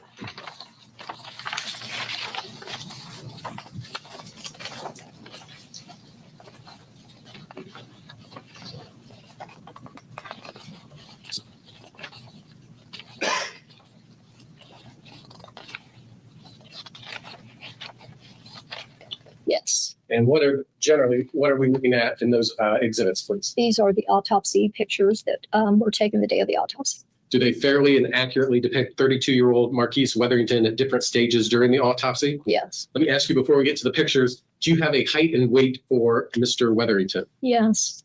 184 pounds and 69 inches. And if you could help those of us that are challenged converting feet and inches. 5'9". So 5'9" and 184 pounds? Yes. Okay. I want to go through these photographs. Permission to publish, Your Honor? Yes. Okay. I think we're going to get to the picture. Yeah, we're going to get to the picture. So I'm just going to skip all this.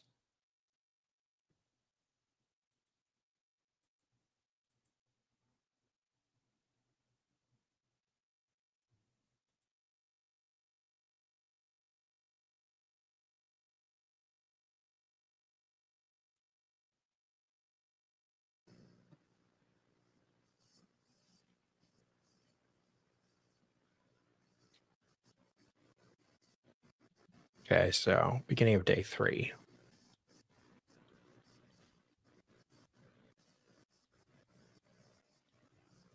Some information. Last night, we became aware of this Javier person. We were able to locate who that person was. So we provided that information to Mr. Brenner. Oh, God damn it. He is at Lebanon Correctional. You're right. I skipped the jury questions. I'm failing at my job, and I apologize, everyone.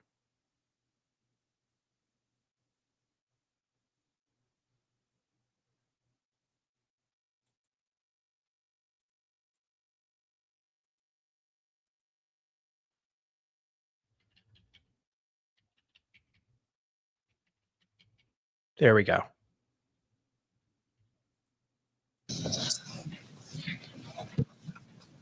All right, Dr. Brown, any members of the jury have a few questions that I'll read to you, and after you answer them, the attorney may have some follow-up for you. Okay. Okay.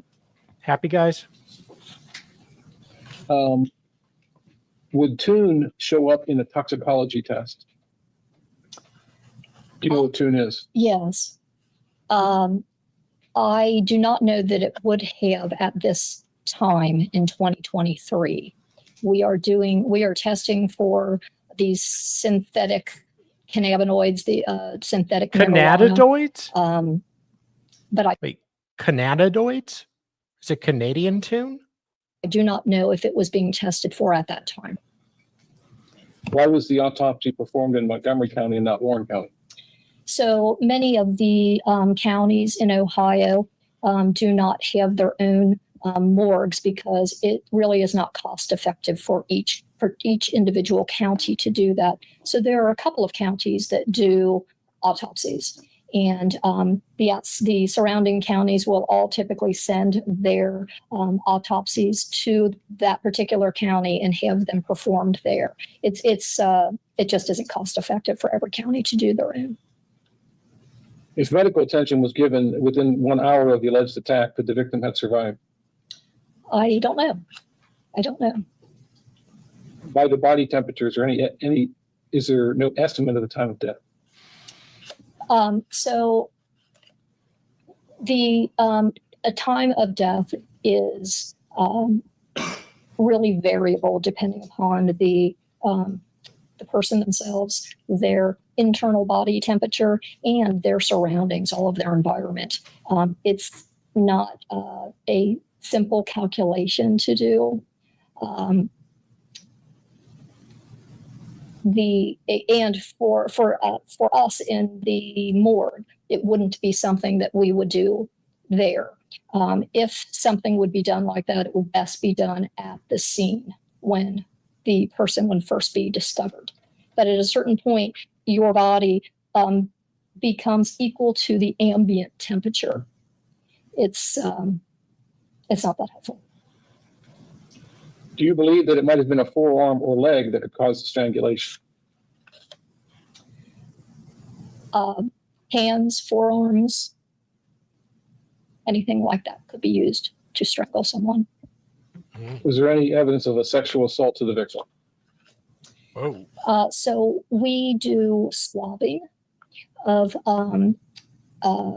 oral and rectal swabbing. Of course, And, David shows up really now. It would be up to the investigative agency, the police investigating to see whether or not they would test for anything. But on my side, I did not see any injury to the genital area or to the rectum. How long does it take to cause vessels to burst in the eyelids as a result of strangulation? I'm not sure that there. Oh, sweetie, don't smile there. That was really creepy, princess. Look at that. Oh, how long does it take to strangle someone to cause vessels to burst in the eyelids? As a result of strangulation? I'm not sure that there is a known time for that. Freaking Sometimes, cool. there can't be studies of things like this just for safety purposes. Yeah, I like my Was work any too. DNA collected from his fingernails? She doesn't smile at that question. No. No, it's just when, they're talking about someone getting strangled and blood vessels popping in their eyes. That, puts a grin on her face. But something boring like DNA under fingernails, nah. Do scraping of the fingernails. All right. Any questions based on the jury's questions? There you go. Mr. Brenner? I also called her princess, David, but okay.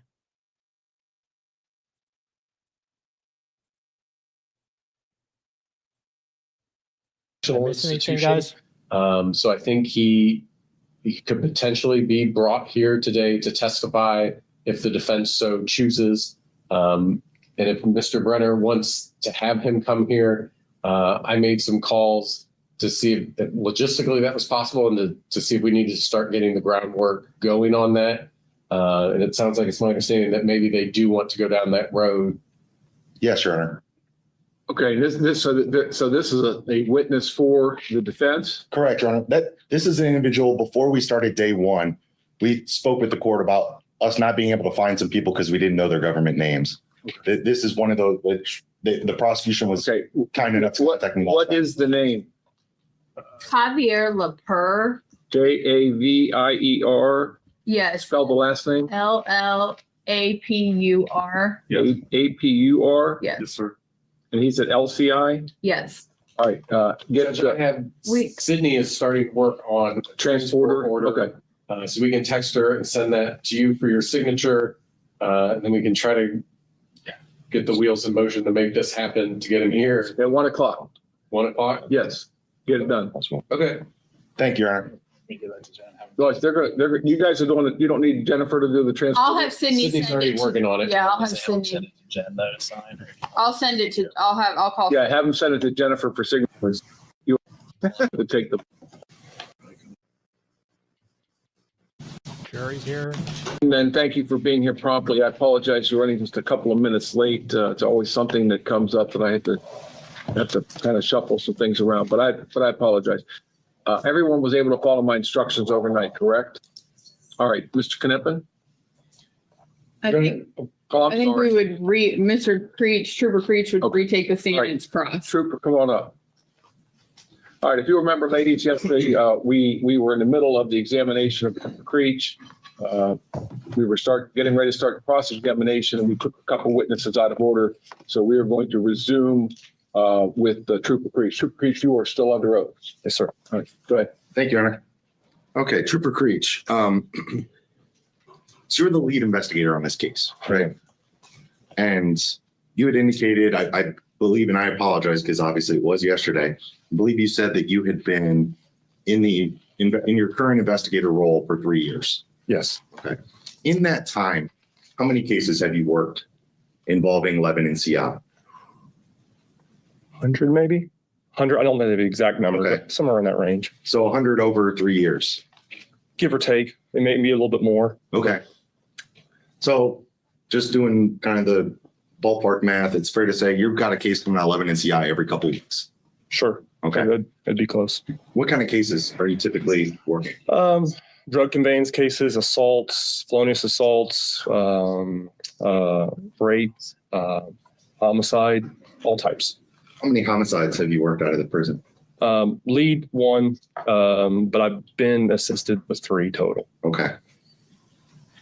So fair to say violence, including and up to homicide, is not all that uncommon occurrence at Lebanon Correctional. It is not uncommon. Okay. And you indicated that Officer Kerner at the facility assisted you guys with just kind of providing evidence, providing information, and then you guys kind of take over the investigation? Correct. Okay. How many troopers worked on the case? Including myself, Trooper Klontz, Trooper Schuler, Matt Caldwell, and Sergeant Lonnie Butler. So it's 5 total. Okay. And I know we saw some pictures earlier when Trooper Klontz was testifying. Who took those pictures? Trooper Klontz. Trooper Klontz, okay. Who all did you interview involved in this case? I can't remember every person, but I interviewed obviously Mr. Ogletree, Mr. Cummings, Mr. Addison, Mr. James Davis, Billy Dodson, some of the staff. I can't remember every staff member that I interviewed. Mr. Dunlap, inmate Dunlap, inmate Savon Hall, which is Mr. Cummings' cellmate, Mr. Ogletree's cellmate, Mr. Clifford Johnson. I can't recall every person I interviewed right now without my notes in front of me. Sure. But Okay. quite a few. Quite a few. Yes. And fair to say some of those individuals, nothing came out that was particularly useful for the investigation. That's correct. Right. When we watch the surveillance footage, it appears to me that the cell where the incident took place is 2J3, right? Yes. There's someone standing in the doorway of 2J2 for the bulk of the video. Is that your recollection as well?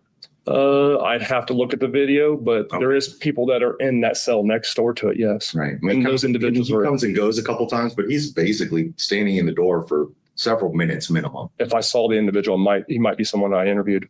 Okay. Mr. Brenner, excuse me. Yep. Council approach.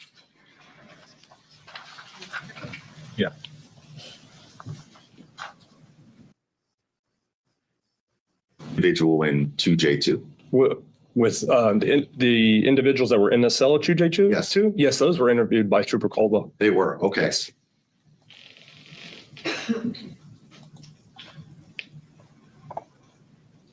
Now fair to say we see a fair number of people kind of passing by the cell in that surveillance footage during the time that Cummings, Ogletree both are in the cell. Is that There's a couple hundred individuals on that cell block, so Sure. there's a lot of people that pass by. sure? Did you or anyone else affiliated with your investigation interview Javier Lecure? Interview him? Yes. I did not know that name until the other day when it was brought up Okay. to my attention.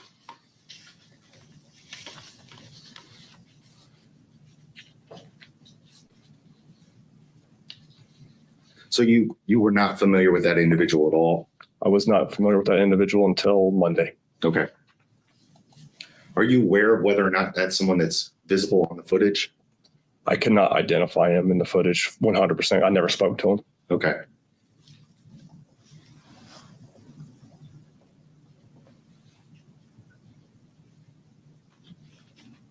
Did you or anyone affiliated with your investigation become aware of some hair or dreadlocks that were in the cell? Yeah, it was brought to our attention upon review of a photo of Trooper Klonstock. Okay, so kind of after the fact. After the fact, yes, sir. Do you know, was that hair recovered? It was not. Okay.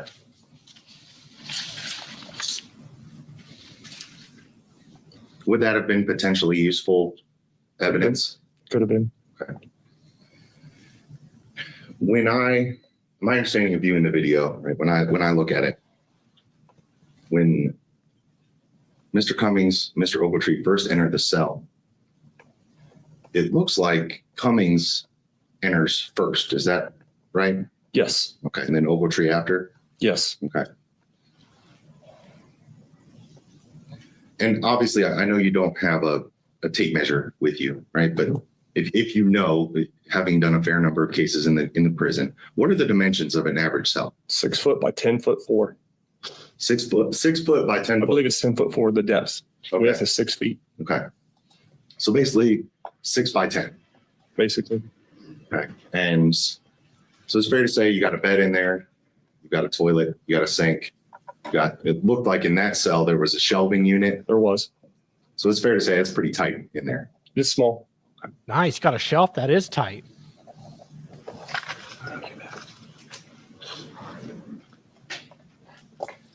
Did you or anyone affiliated with your department ever recover the mattress cover, sheets, blankets that were on the bottom rack in J2 or 2J3?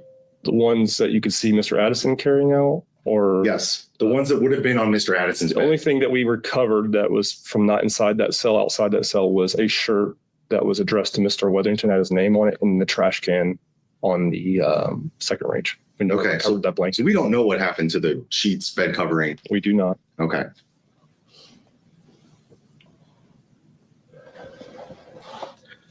And you indicated that you were one of the individuals that was present for the interview, Mr. Ogletree. I was one of the individual Okay. present. Yes, And I believe you specifically, or either you or your it was my sergeant, I believe. sergeant, asked him about the scratch on his hand. Yes, Okay. Am I correct in remembering that you guys talked about how it looked like it was almost healed? he said that it was almost healed. Okay. Yeah. Was it bleeding? Was there It was not bleeding at the time. Okay. no. was there a fresh scab on it or anything like that? I don't recall exactly how it looked at that point. Okay.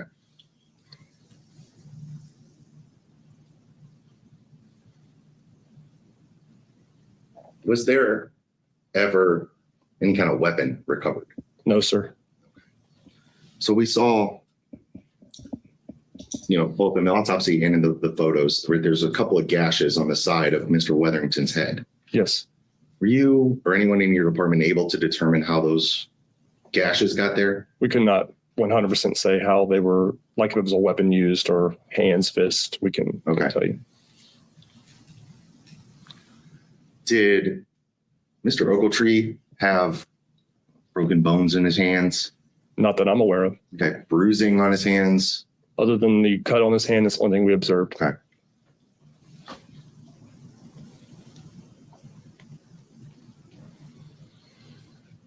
I'm going to switch gears a little bit. In your investigations in the prison, you're familiar with tune. I am.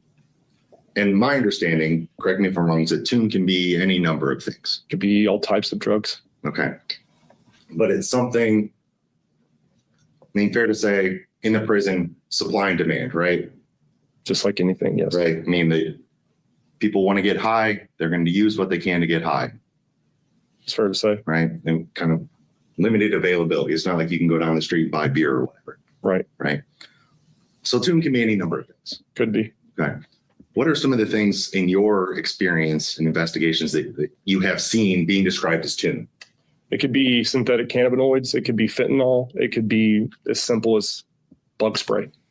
So it could be any number of things. Any number of things. Okay.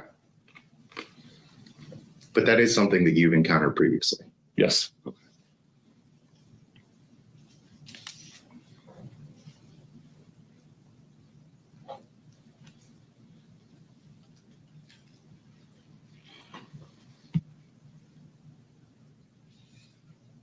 So given that Mr. Addison, right, disposed of potentially relevant evidence in the case, right, that you guys were never able to recover, Yes.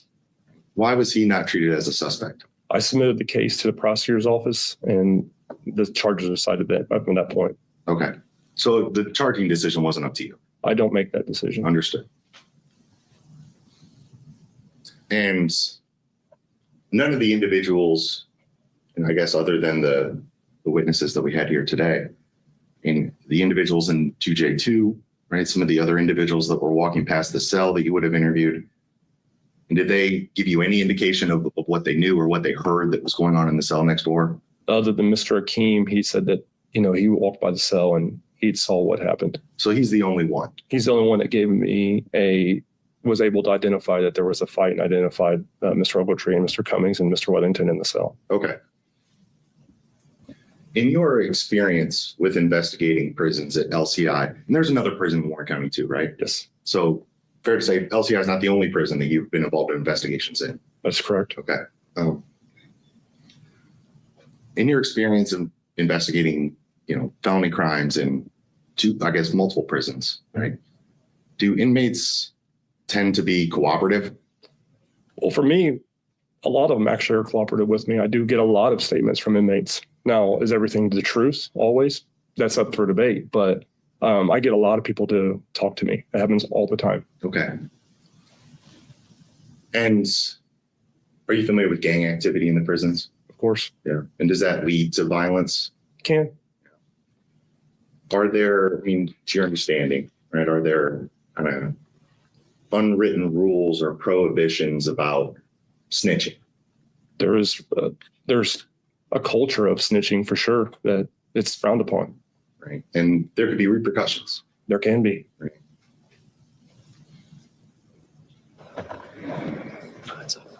So the footage of the block that we saw, right? You indicated that you were. Hey, real quick, how long has that comment been up on the screen? Because that's going to be really awkward if that one was up there for like 20 minutes. All of it. I did. Did you review earlier in the day? Before 4 p.m.? Yes. No, I did not. Okay. Whoops. Did you review? So you started at 4 p.m. on December the 6th. Roughly, it was like 4:07 to be exact. Okay. I think it's the time. But you did not go back further. I did not. Did anyone in your department review earlier than that? Not that I'm aware of. Okay. So when Mr. Ogletree said that he was in there at lunchtime smoking, did anyone go and check that? Sorry, Not that guys. I'm aware of. Okay. Did you ever get any kind of indication that Mr. Ogletree, Mr. Weatherington knew each other? No, that I never saw them, or I don't know of them being friends or anything. No. Okay. Or did they, did you know of them having any animosity either? No. Okay. I don't know if you recall, right, but right around 7:00 p.m. on the surveillance footage that we reviewed, we see Mr. Ogletree walk right past Mr. Weatherington while Mr. Weatherington's standing in the door to his cell and go down towards his cell. Do you remember that? I do remember that. Do they share any words that you can see or? No.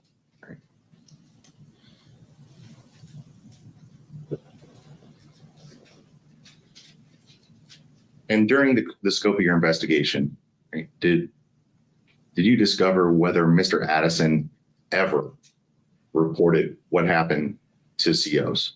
He did not. He did. Somebody else did, right? Yes, I believe inmate Glenn. Okay.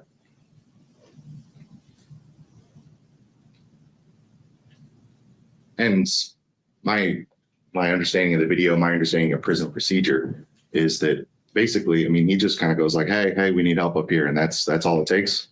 Yeah, I believe they were down at the desk, I believe, when I interviewed them. And he was up on the second rank, got their attention, and said that you need to check on Mr. Weatherington in the cell. Right. But I guess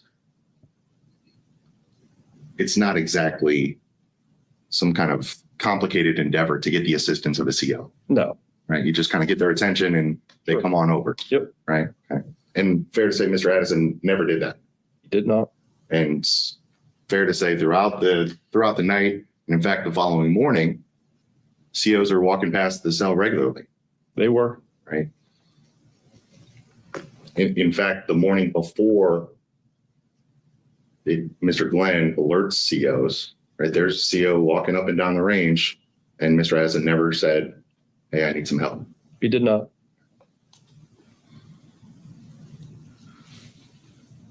Were you ever, through the course of your investigation, able to verify when the injuries took place? To verify? Yeah.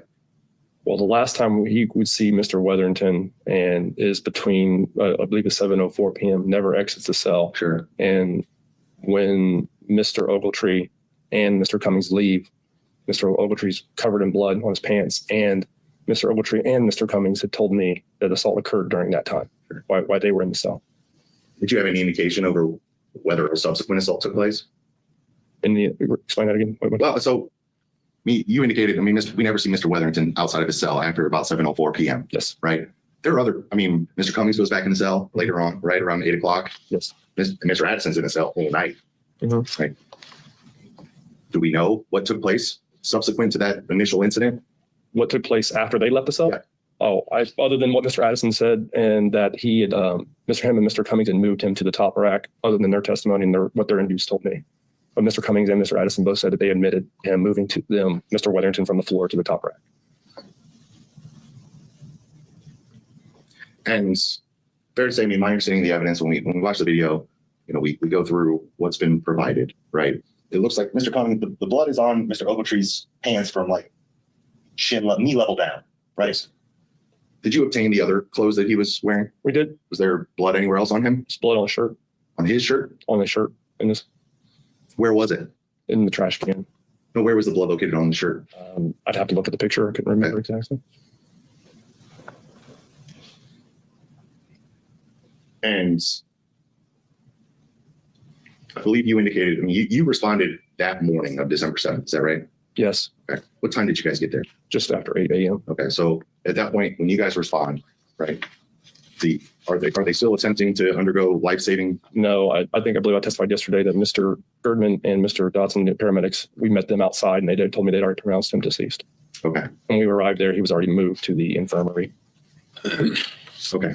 So you get there, do you guys tape off the cell or did staff already taped off? Okay. So then you guys start to look at everything that's inside the cell. Yes, Trooper Klantz, I videotaped it, which I think you watched, and then Trooper Klantz photographed everything, and then I collected the evidence that he'd called out when we ever photographed. We collected that. What efforts did you or anyone, I know we indicated that nothing was ever recovered as far as Mr. Addison's bedding or whatever else he might have disposed of, right? What efforts did your agency make to try to recover that stuff? We searched the other cells. We searched the trash can there, but we had no clue from that point on where it went. Okay. Was there an effort to search any trash cans outside of that cell block, like near the? There was nothing else found. Okay.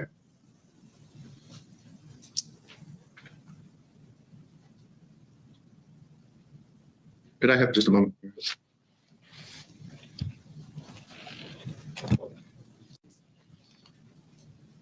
Trooper Creech, you had mentioned there being a shirt, Mr. Ogletree's. I believe a sweatshirt was collected. Okay. Was that submitted into evidence earlier? It was not submitted. I submitted it as evidence to our case. Okay. But I don't have it with me now. Okay. My recollection, right, is that we have a shirt of Mr. Cummings with. Yes. I don't recall seeing a shirt of Mr. Ogletree's. No, we collected, well, Trooper Klantz collected it. Okay.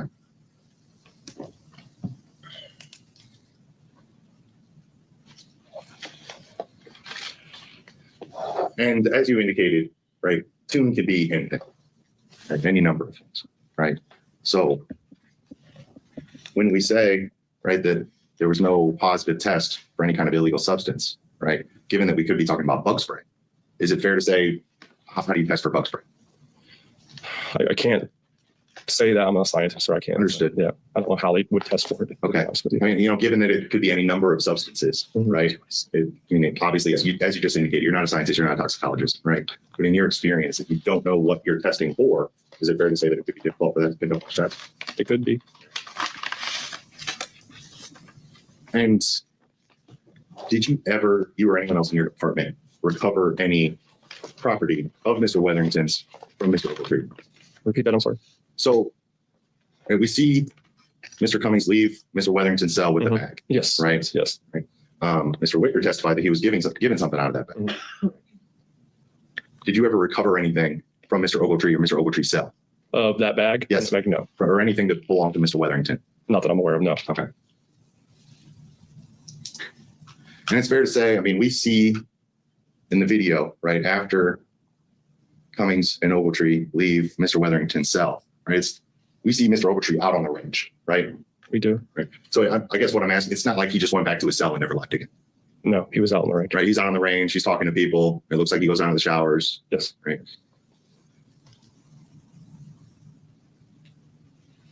Could I have just a moment? Okay.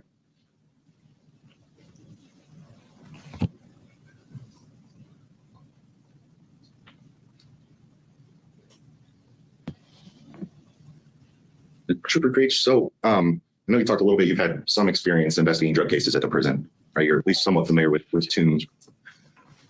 Mr. Ogletree in his statement repeatedly referred to epping. Yes. What is that? What does that mean? Like having like a weird reaction, adverse reaction, somebody like falling all over themselves, or that's what was explained to me. Okay. And have you ever seen that in one of your cases or anything? I've seen some video of people doing weird things from smoking tune. Yes. Okay. Your Honor, I don't have any further questions. Hey, redirect. If we could have just 1 second.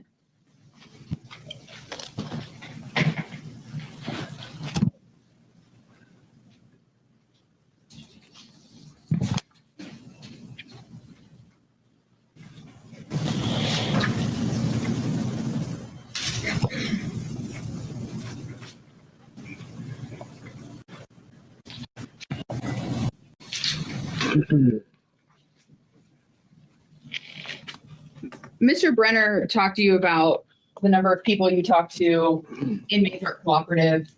Isn't it true you talked to a lot? There were a lot of inmates interviewed in this case, There were. and the majority of those inmates were pretty cooperative. They were. They're maybe not giving you their whole life story, but they're providing you some details. That's correct. In your experience, is there a difference, even within the snitching culture that exists within the prison, a difference in speaking to you in your capacity than coming and sitting on a witness stand? Oh, yes, definitely. When you speak with inmates at the institution, where are those interviews conducted? They're conducted at the prison. But do you walk into an inmate cell and have a conversation with them? Usually not in their cell, but sometimes like in the cell block for sure. Is that always visible to other inmates? It can be. Do you sometimes try to talk to inmates outside of the presence of other inmates Yes. to get their cooperation? Yes.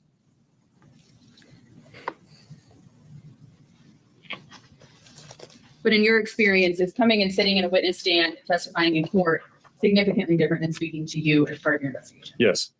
There are different consequences for different levels of snitching. Sure. Yes. In your capacity as a trooper with the Office of Investigations and all of the investigations you've conducted within the prisons, are you aware of fights that have occurred in cells involving more than 2 people, Yes. involving more than 3 people? Yes. Is that common? It happens a lot.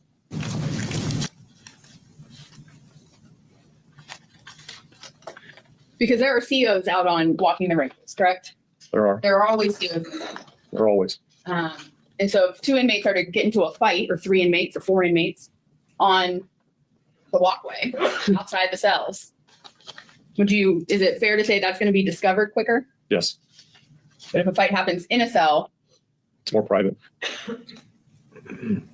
in fact, in your experience, do inmates try to do things in cells to keep them outside of the view of the guards? Yes. Now, you testified that aside from the cut on Mr. Ogletree's hand, you observed no other injuries on him. That's correct.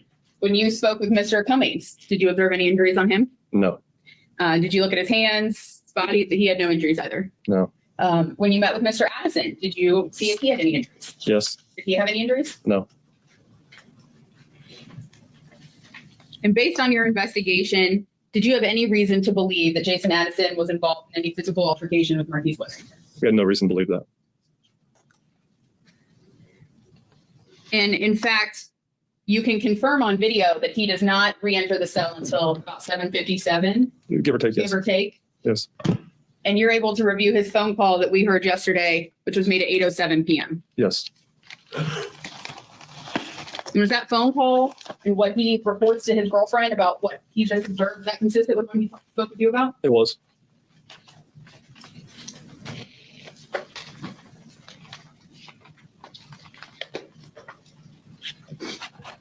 And Mr. Brenner had asked you if you reviewed footage from prior to 4 p.m. Yes. to try to confirm Mr. Ogletree's statement that he went in there and smoked tuna at lunch. Yes. But at the time Mr. Ogletree made that statement to Trooper Klontz, he also said he never went back in the cells. That's correct. And were you able to confirm that was not accurate based on the video review? I was.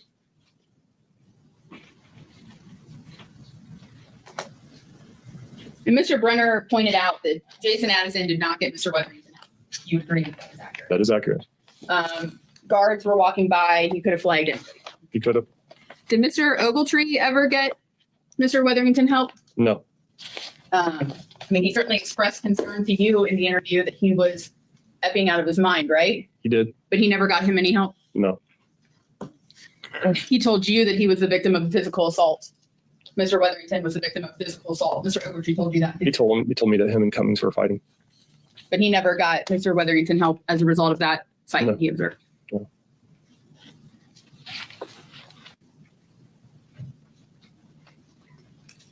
I want to talk about the evidence you collected a little bit. You collected approximately 58 pieces of evidence in this case. Is that correct? I did. And that includes recordings, buccal swabs, swabbings you took from inside the cell, and a lot of clothing recovered from Marquise Weatherington, Jason Addison, Anthony Cummings, and James Ogletree. Yes. Is there a limit to the number of items that you are allowed to submit to the Bureau of Criminal Investigations for DNA testing? There is. What is that limit? I don't recall the number off the top of my head. Is it less than 10 I believe it is. items of evidence? Yes. Not maybe including the standards if you're Right. got people. Yeah, the to standards compare. are not counted. Okay, but items of evidence. Yes. So if you're, you think you collect shirt and pants and socks and shoes from 4 individuals, you're already well over your limit. That's correct. So how do you go about determining what you submit? Speak with the prosecutor's office and a decision is made that way. And so is it fair to say that you try to take something that has a lot of staining, or you choose the best pieces that you can? Choose the best piece that would give us the most evidence on that piece of evidence.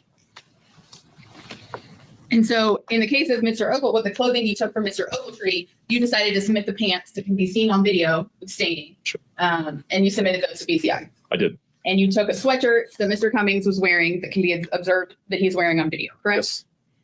But fair to say you collected pieces of clothing from both of those, other pieces of clothing from both of those. We did. And the clothing you collected from Mr. Addison, did it have any staining on it? No.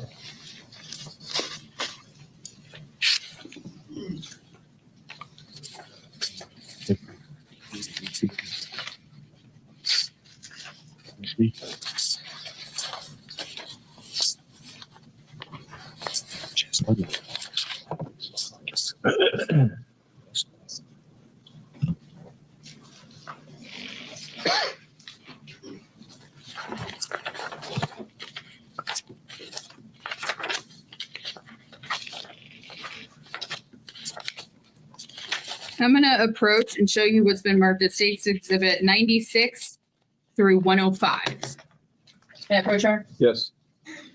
See if you flip through those and see if you recognize what's depicted in those pictures. This is the shirt I spoke of earlier that was collected from Mr. Ogletree's cell. And where was that shirt when you located it? I did not locate this. Trooper Klontz did. I believe he testified it was in the trash can above the thermal pants. Yes. And so we saw those pictures that Trooper Klontz testified to yesterday of the items in and around the trash can. Yes. That would have been this sweatshirt. Yes. And you were present when these items were photographed and processed at the Ohio State Highway Patrol. I was. And are these fair and accurate representations of that sweatshirt? They are.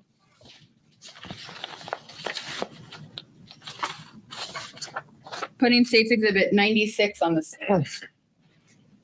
Or the, I don't know.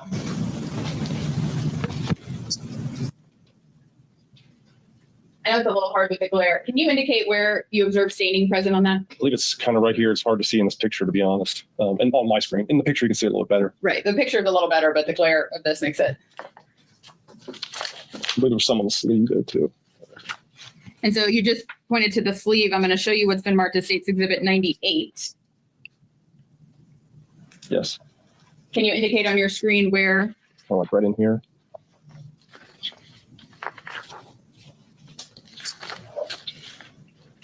I'm going to show you State's Exhibit 102.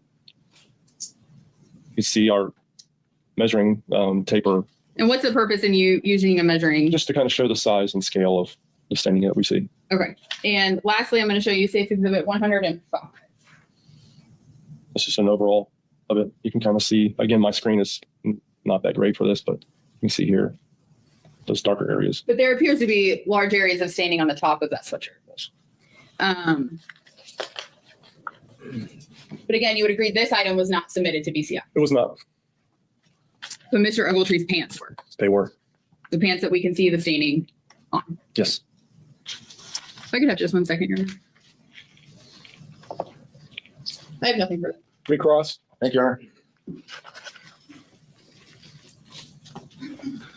Trooper Creech, you indicated that you did not locate any items of Mr. Addison's that had blood on them, I did not know. or anyone with your department.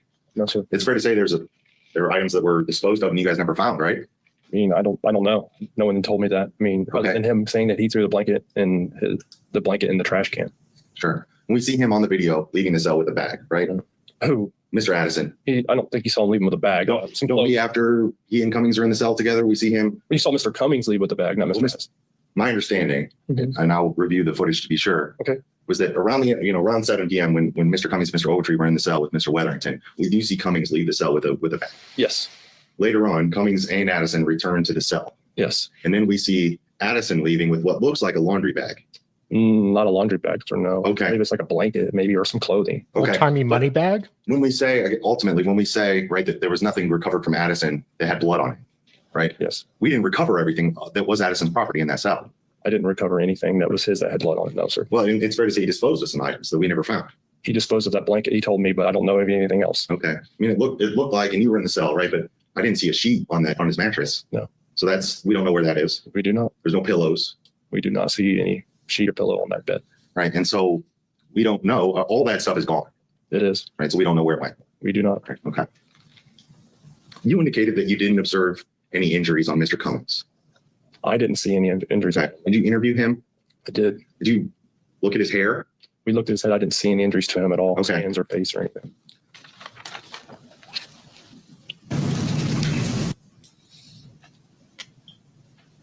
Mr. Bennett, would you please identify those? Apologies, Your Honor. We'll call this Defense Exhibit 1 and 2.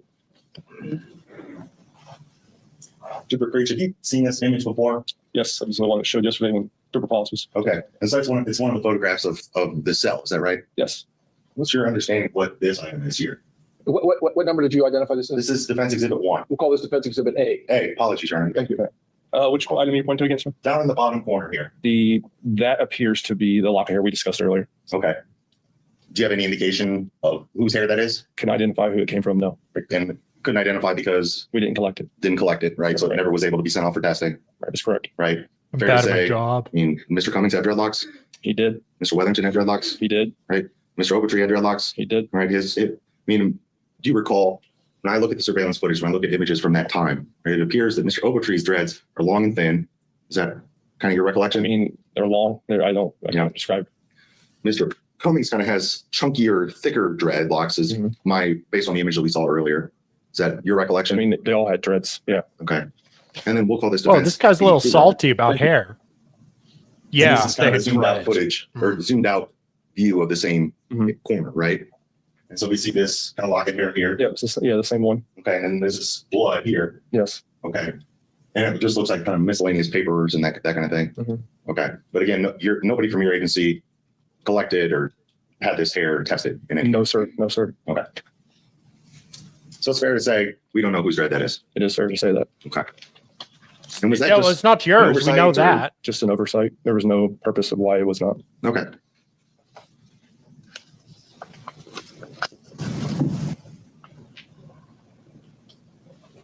And you indicated that the decision of what to submit to BCI for You think testing it's my is made in glorious consultation hair? between your agency and the prosecutor's office. Yes.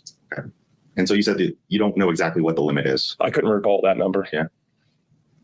It's been told to me, but I just couldn't remember it. Understood. What ultimately was submitted? I'd have to look at the sheet. I never see everything. I would probably misspeak if I didn't have that in front of me. Understood.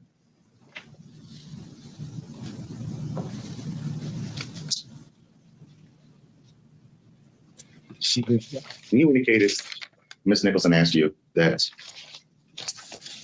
you said the majority were pretty cooperative, majority of inmates. Yes. Okay. When you say cooperative, you mean that they told you something, right? They sat down and gave an interview. Right. That doesn't necessarily mean they're telling the truth. It just means they're giving the interview. That's correct. Okay. Did you conduct the interview with Mr. Cummings? Myself and Sergeant Butler, the second interview. Okay. First.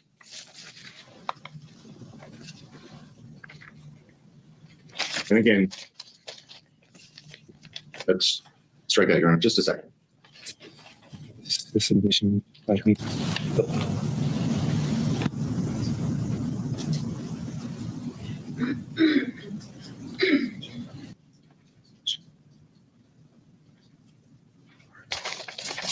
Sure. Other questions? All right, ladies and gentlemen, at this time, if you have any questions for Trooper Creech, please reduce them to writing. Do not discuss or display any proposed questions with any other member of the jury.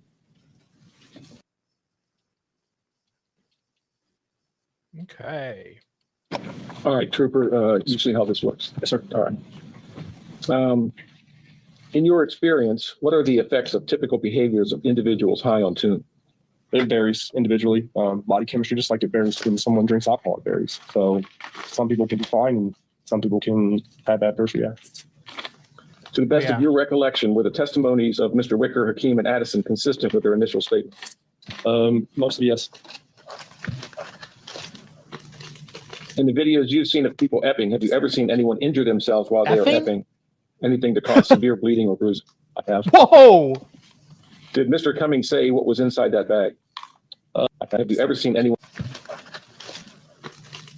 In the videos you've seen of people epping, have you ever seen anyone injure themselves while they are epping? Anything to cause severe bleeding or bruising? I have. Did Mr. Cummings say what was inside that bag? I believe he told us What it was kind of some videos you commissary watching, items. sir? Some food. Who is the guy in the white shirt next door? I believe the gentleman that was next door in the white shirt. I'd have to look at the video. I'm not 100% sure on this without looking at the video. Was inmate Sailings. Was it a white? Yeah. You can't ask them. No. Then I don't want to say for sure. Then I'm not sure without seeing the video.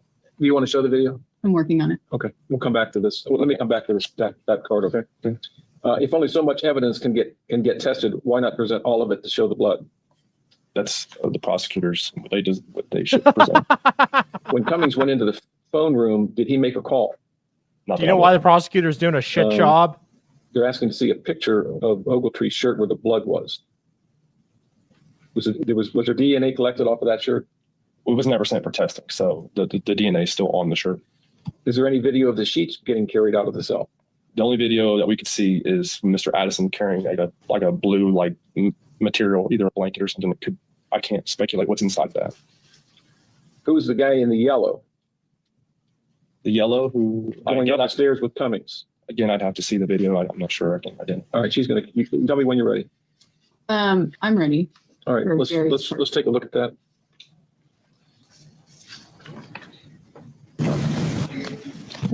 I believe this is the only individual in yellow. That's the individual in the yellow. I don't know who that is right off the top of my head. I don't know.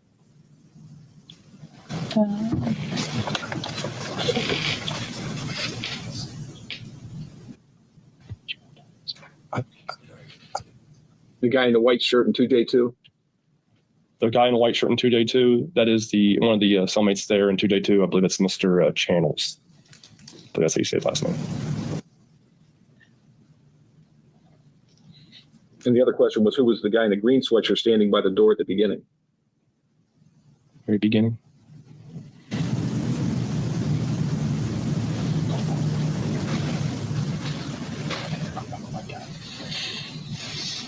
I don't.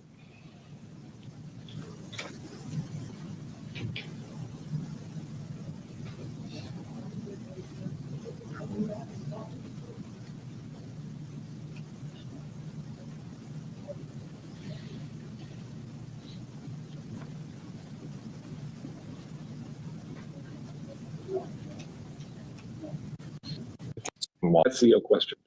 The COs that worked the block when the assault happened, and the next morning, all the COs were questioned. Are inmates allowed to go into other inmates' cells? That's considered out of place. They're supposed to be in their cells. They can congregate in the day room area. Was the guy in 2J2 interviewed? Yes, both. Did he indicate whether he saw or heard anything? No. Is there any video of Ogletree going into the cell earlier in the day? Earlier in the day, no. Hey, how are you? Would you expect, did or would you expect more wounds on the defendants? There's no way to tell.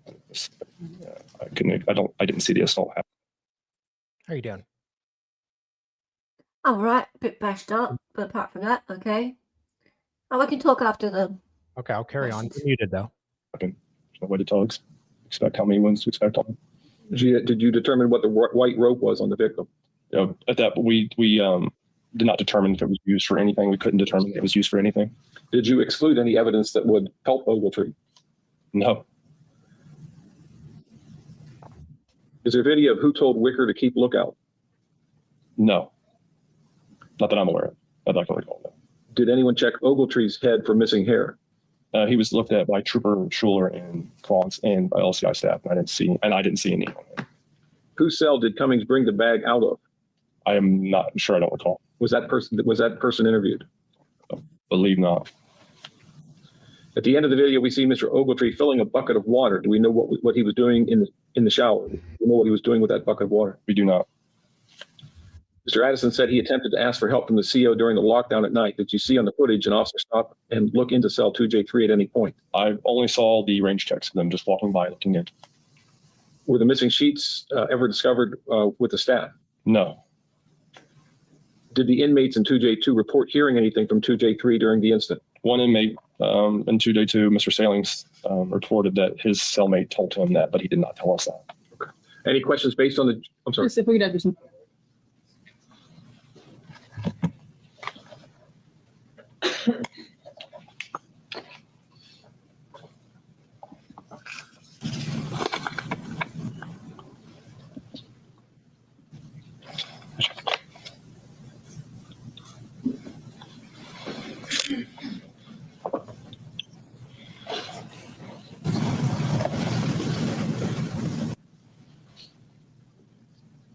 Say something, Hella. Hello, can people hear me or not? Testing, Okay, testing. that's me. I'm gonna Yeah. put State's Exhibit 96 back up. There you go. I Picture did of the say that. sweatshirt.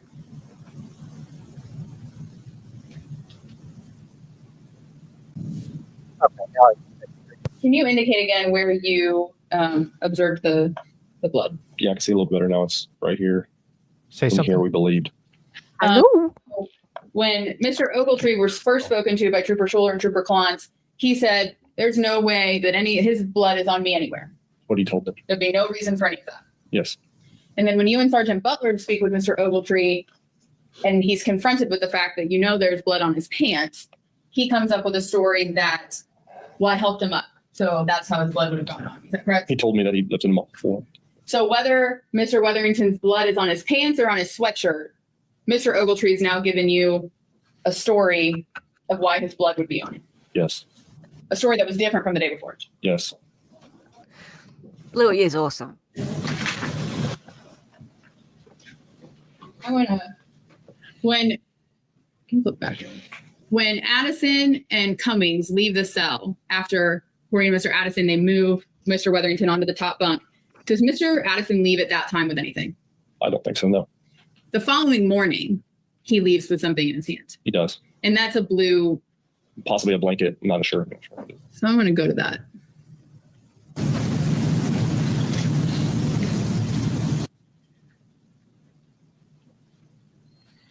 Have you ever been in a cell at Lebanon Correctional a normal cell where there's not bedding, there's not sheets on a bed. I've been in a cell where there's not been sheets. So, and we see in Mr. Weatherington, the pictures of Mr. Weatherington's bed, he had like a plastic covering on his. Yeah, it's like a plastic type. And that was not present on Mr. Addison's. And even in the pictures of Mr. Cummings' cell and Mr. Ogletree's cell, the bedding is different on each of those beds as well. Yep. Maybe they were trying to build So a fort. you can't say for sure that there were even sheets on Mr. Addison's bed prior to this incident. I can't.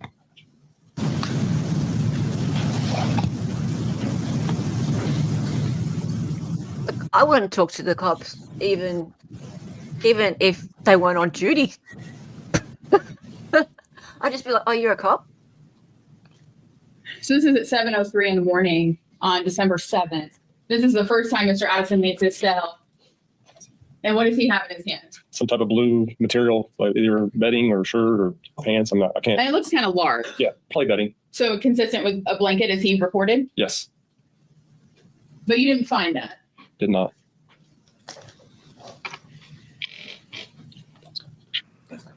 I have no further questions. Thank you, Your Honor. Trooper Creech, who's that on the other side of the range in this image right here? Where? I'm just pointing out. Who's this individual? I believe that is Cummings, I believe. It does appear to be Mr. Cummings, right? Yes. Okay. And obviously it's a little hard to tell exactly what's going on, but it kind of looks like he's at least looking over at Mr. Wicker. Or Mr. Addison, yes. I'm sorry. Yeah. My apologies. Thank you for the correction. Mr. Addison, Yep. my apologies. Yep. Okay. And you had indicated that kind of the reaction that individuals have to tune can pretty widely vary, right? It's fair to say any number of different substances could be tuned. Yes. So that could certainly play a role in why someone, one individual may have a certain reaction, and another time another individual may have a different reaction. Everybody reacts differently, just like any drug or alcohol. Okay. And you indicated that you did interview the individuals in 2J2. I did not, Trooper Polo. But they were interviewed. Yes. They didn't indicate anything to the investigators. Other than Mr. Sailing saying that his cellmate told him that he heard things and yelling over there, but Mr. Channels did not tell us that. So it did not tell investigators. He did not. Okay. Were you able to verify whether Mr. Addison had any gang affiliation? He told us that he was a former member of the Gangster Disciples. Okay. Were you able to determine whether Mr. Wicker had a gang affiliation? He had told us that he was a Gangster Disciple, former. Okay. Your Honor, I don't have any further questions. All right. Trooper, you may step down. Thank you. All right, ladies and gentlemen, we will take a break at this time for about 15 minutes and we'll come back at 10 o'clock. Do not discuss, allow anyone to discuss with you in your presence. Okay. Your Honor, about that, I know obviously there's a lot of moving pieces here, right? And it's very short notice. We're not going to call him. We can cancel that transport order. Oh, good Lord. For Mr. Lapierre. Mr. Ogletree and I have been frantically discussing it back here, and we are not going to ask him to testify. Okay. So I apologize. No, you're fine. That's okay. I understand. It's fluid. So we'll cancel that transport order then. Then we have two more witnesses from the state, correct? Correct. Does this defense, again, I know that there's still time, but I'm still trying to finalize these instructions, and that's the last piece of it.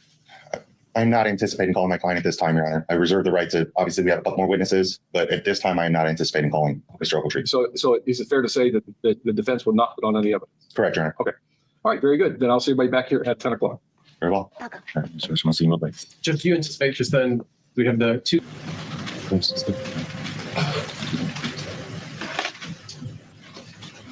Probably trying to waste the state's time.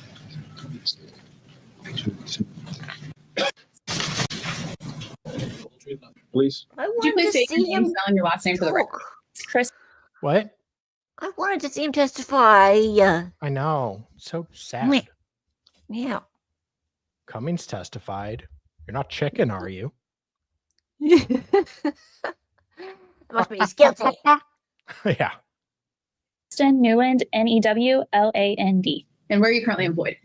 The Bureau of Criminal Investigation, also known as BCI. In what capacity are you employed at BCI? I'm in the DNA section as a forensic scientist. And how long have you been a forensic scientist at BCI? Approximately 2 years. Can you briefly give the jury kind of your educational background, which qualifies you to be a forensic scientist at BCI?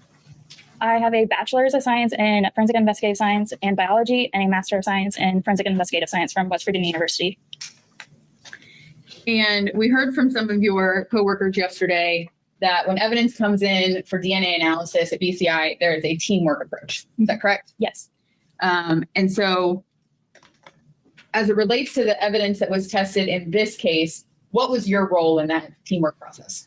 So my role is to perform the initial screening process, also known as our forensic biology portion, where I retrieve the evidence from our secured DNA vault. I take it into my custody. I open the items and examine them. So you mentioned that it starts in a secure vault, and then you go and retrieve it. And what's the first thing you do when you retrieve evidence items? So they all have a unique barcode. So that barcode gets scanned into my custody. It then goes straight into the laboratory where it is at my lab bench. And you kind of take a look, make an assessment of what you have so that you are able to determine what you need to do with it. Yeah, so I start off by looking at like the exterior packaging, what is the item description, what's the state of the evidence packaging, making sure that seals are intact and things such of that nature. And so do you look for, you then are the one who prepares the sample that moves on to all the rest of the steps in the process, correct? Yeah, so I open the item, I document the condition to which it's found. If it's something like an article of clothing, I will take photographs. And then I examine for like the possible presence of like staining and determine if anything needs to have a presumptive test done. Okay, and so you mentioned the presumptive test and you mentioned staining. Let's say an item of clothing that you look at has a reddish brown stain on it. Are you going to conduct a presumptive test on that stain? Yes, I'm going to take a small portion of this stain and I'm going to direct test that small portion. So I'm not applying directly to the stain itself. It is a small separate, normally a dry swab is rubbed over the stain, and then that is what is tested. And so if you see a reddish brown stain, are you going to do a presumptive test for the presence of blood? Yes. Is there a confirmatory test for the presence of blood? Yes, there is. Is that often done? Not often, no. Why not? Just to be able to conserve on sample, we typically use the presumptive test as an indicator of items to sample and move forward through the DNA analysis process. If for some reason a DNA profile isn't generated, then we would go back and do the confirmatory test to kind of help try and troubleshoot as to why we didn't obtain a profile.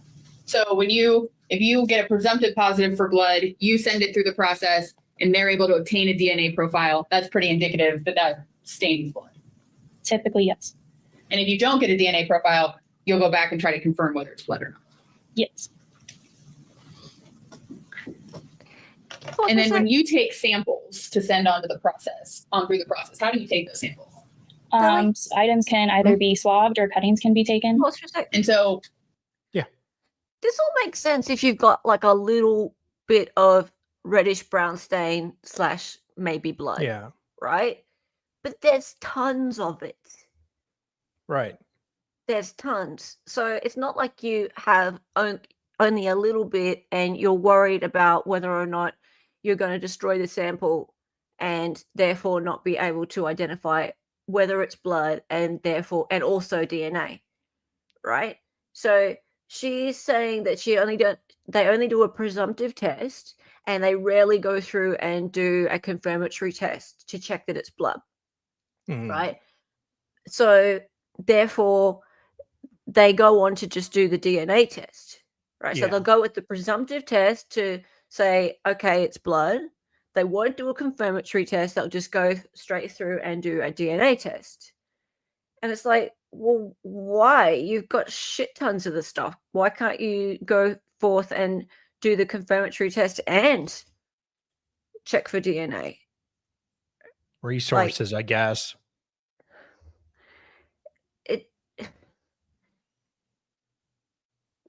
There are, like, what we've learned over watching trials for a long time is that just because something is reddish brown doesn't make it blood, right? And I know it seems like really obvious, especially in this case because there's tons of it, but just because there's lots of things that come out of the body that's reddish brown. Yeah. Right?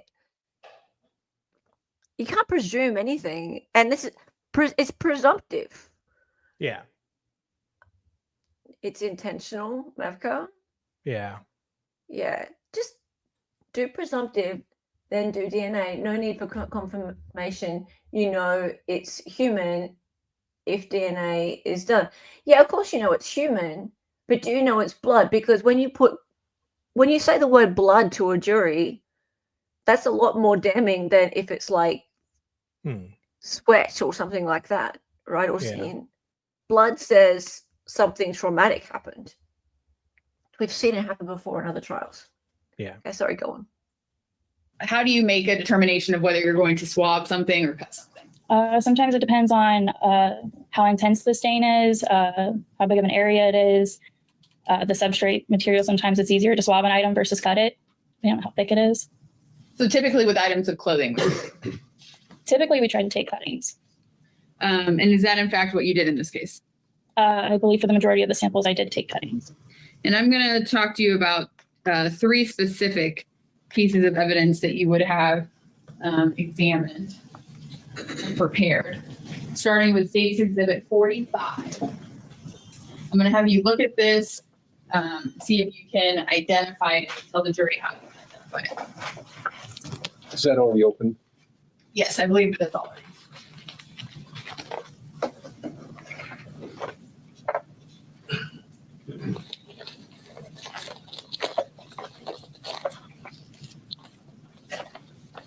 So this is BCI item 10. It is labeled as being a blood card. I know that I'm the one who examined it because my date and initials of the time of examination are on the BCI barcode, as well as I know when I sealed it because my date and initials are on the seal. So that yellow sticker on the back is the BCI sticker that gets put on. Yes, this comes in when the item is submitted. And then your initials are on that, and then your initials are there when you reseal it. Yes. Okay, could you go ahead and pull that out?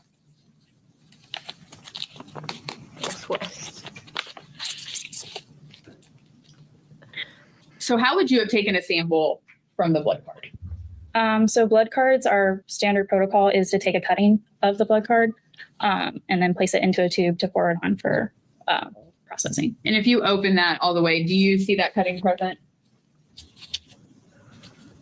Yes. And that's the cutting you would have done? Yes, it looks like I took 2 cuttings, possibly for reprocessing. Okay. And is that in the same or substantially similar condition as to when you dealt with it at BCI? It appears to be minus it have been open for court. Okay, thank you.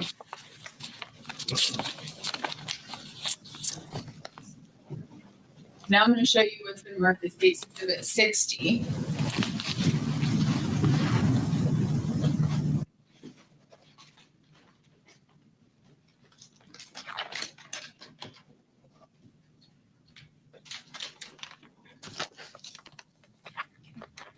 And ask if you can identify that and identify that as something that you worked on. So as seen before, so here's the BCI barcode, my date and initials on when I opened it. Looks like I opened it along the bottom edge and also resealed it along the bottom edge with my date and initials. Okay, and what is that item identified as? So the exterior lists it as a blue sweatshirt. And could you go ahead and pull that out for us? Instead of clothing, you try to take a cutting. Could you go ahead and show us where you're cutting?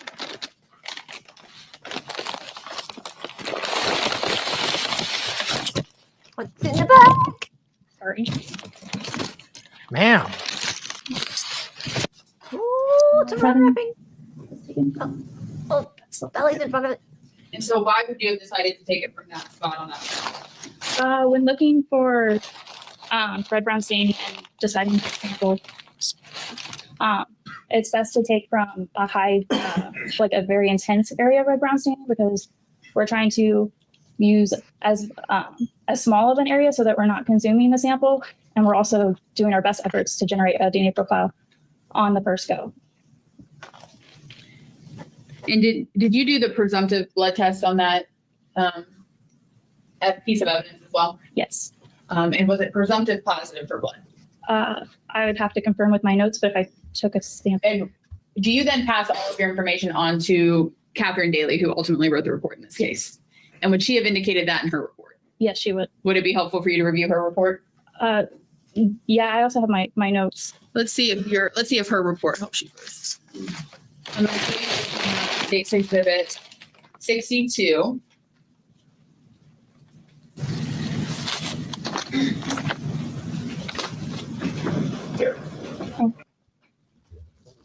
Thank you.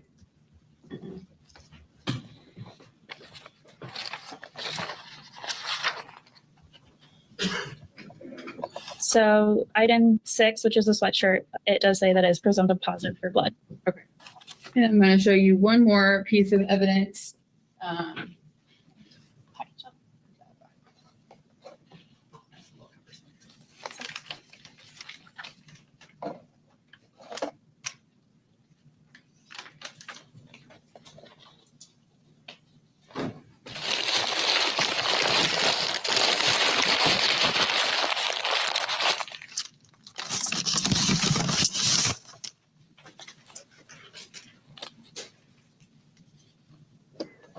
I'm going to show you now what's been marked as State's Exhibit 61. And ask you the same thing. If you're able to identify it as something you worked on, and tell the jury what it is. So date initials next year, packaging listed as white coat and pants. You guys want me to play this or skip it? Sorry, what? Should I skip this part or play it? Skip it. She's just kind of showing it to the jury. There you go. For that purpose, no, Your Honor. Okay. And 11. Who's she? You swear in front of testimony of these proceedings, truth, so God. I do. Water needed, that's essential. Go ahead. Thank you, Your Honor. Could you please state your name, spelling your last name for the record? My name is Catherine Daly. Last name is spelled Dailey. And where are you currently employed? I'm currently employed at the Ohio Bureau of Criminal Investigations. It's commonly referred to as BCI. And what capacity are you employed at BCI? I am currently employed as a forensic scientist, and I'm in the DNA section. How long have you been a forensic scientist at BCI? I've been a forensic scientist since December of 2011. And what are your job duties and responsibilities as a forensic scientist at BCI, particularly in the DNA section? I will analyze items of evidence for the presence of DNA. I write reports based on my findings. I also participate in our peer review process, and I also testify as needed. And can you please tell the jury about your educational background, which qualifies you to hold that position? I have a Bachelor of Science degree. My major was in microbiology. My minor was in chemistry, and I received that degree from Ohio University in Athens, Ohio. And what is your work experience other than working at BCI? For a short amount of time, about a year, I worked at Laboratory Corporation of America in the microbiology department. I also did a short amount of time at their Red Cross, their blood banking lab, and then I was hired on at BCI. So the majority of your career has been spent at BCI. Yes. And do you participate in continuing education and ongoing training in the field of forensic science? Yes, I do. Could you please tell the jury about that? Our continuing education consists of conferences, journal readings from articles that are peer reviewed. We also are required by the FBI's quality assurance standards for DNA analysis to continue our education by completing 8 hours of continuing education credits each year at a minimum. And is BCI an accredited laboratory? Yes, we are. Can you explain to the jury what that means? When a laboratory is accredited, that means there's an outside organization that will come in and evaluate your laboratory processes. They're going to evaluate those processes to see if you're following your own standard operating procedures, as well as, in our instance, for the DNA section, the quality assurance standards that are set forth by the FBI as well. And was BCI accredited back in February of 2024? Yes. And do you undergo any proficiency testing? Yes, we undergo proficiency testing twice a year. And can you explain to the jury what that is? Those are tests that are given to analysts twice a year. They come from an outside organization, and that organization is the one that has the quote unquote answers to that test. So we will follow our laboratory procedures and submit our results to that agency. And they essentially grade our test and say whether we passed or failed based off of those results that we obtained. And is the work you do ever checked? Yes, all of the cases that are done in the DNA section at BCI undergo a peer review, as well as a administrative review prior to the report going out the door. And what is the difference between a peer review and an administrative? A peer review is done by another qualified analyst. They're going to look at all of the data that's generated, all the notes in the case, and say whether, yes, I agree with the conclusions that you came to, or no, I did not agree with the conclusions. You have to agree on all of the conclusions before it's passed off to the next step. The administrative review is more looking at the just overall report. So they're going to look at spelling. Do you have all of the necessary components in your report? Have you reported all of your findings for all of the tests that? Yes. If we're going to break them down and number them. Yeah. And is that methodology generally accepted in the scientific community? That procedure that you follow? Yes, it is. Is it fair to say that not every lab in the country does this teamwork? Who just Yes, that's grabbed my shirt with his claw? How long has BCI been doing the teamwork? We've been doing some form of the team approach since I started, so at least 2011. And I want to turn your attention to January and February of 2024. Did you, during that time period, did you have the occasion to participate in the testing and analysis of a number of items submitted for testing by the Ohio State Highway Patrol related to a homicide investigation? Yes, I did. And I'm going to show you what's been marked as State's Exhibit 62. And ask if you recognize. State's Exhibit 62 is my report that I authored on February. Okay, I don't care about your report. Investigating on what they are allowed to submit for DNA analysis. Initially, it is usually 5 items of evidence plus any DNA standards, so known DNA standards, except for in cases where a conversation might have been had prior to submission. So between one of our DNA supervisors and the submitting agency, they can have a conversation prior to the submission to allow more items in that first round. And so looking at what was submitted, I'm going to have you go through them in a minute, but it looks like there were maybe at least 6 evidentiary items and then some additional things that were obtained from the coroner before we get to the standards. There are 8 items that are not standards. Does that look like it's correct? Yes. And so presumably the Highway Patrol had conversations with BCI and asked to submit some additional items. That's possible. I don't remember specifically if they did or did not. So let's walk through those items that were submitted. What is item 1? BCI item number 1 is a towel with a stain. And do you, in your description of the item that you put on your report, do you indicate how you receive it? Yes. In the submitted portion of the report, there's also information as to what the outer packaging would have looked like. So in this instance, it would have been a brown paper bag. Okay. And fair to say, the majority of the evidentiary items were submitted in brown paper bags? Yes. All right. So item 1 is a towel with a stain. Correct. And where was that located? According to the submitted information, it says located in cell 2J3. Okay. And what is item number 2?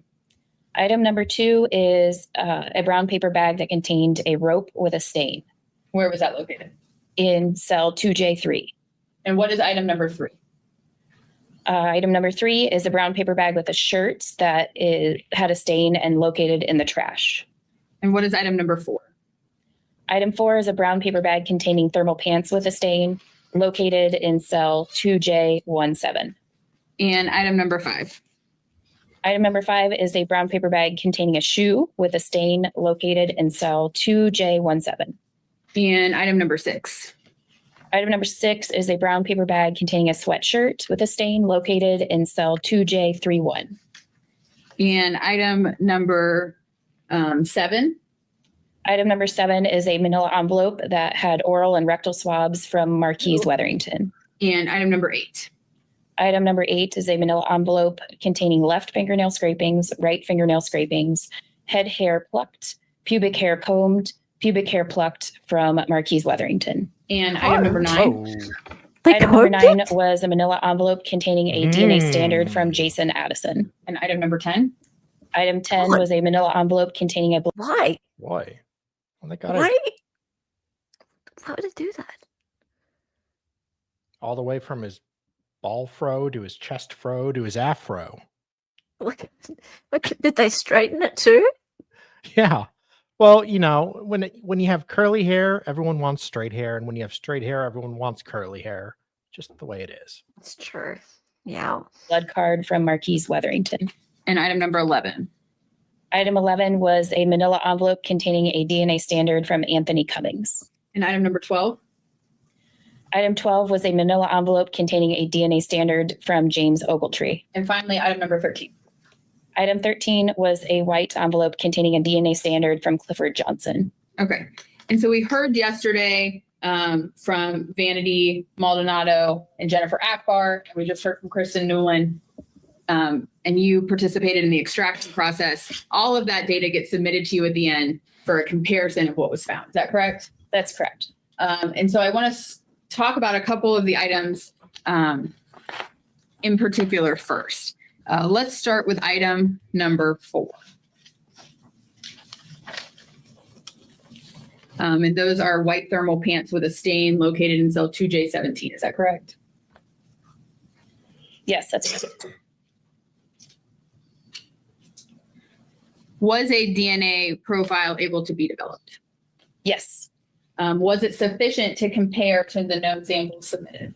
Yes, it was. Why would something be insufficient to compare?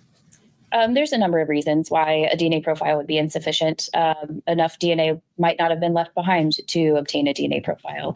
An item could have been left out and exposed to the elements. So if something is exposed to heat or water to be washed off of something, or if something is just laundered, those all might be things that would impact getting a useful DNA profile.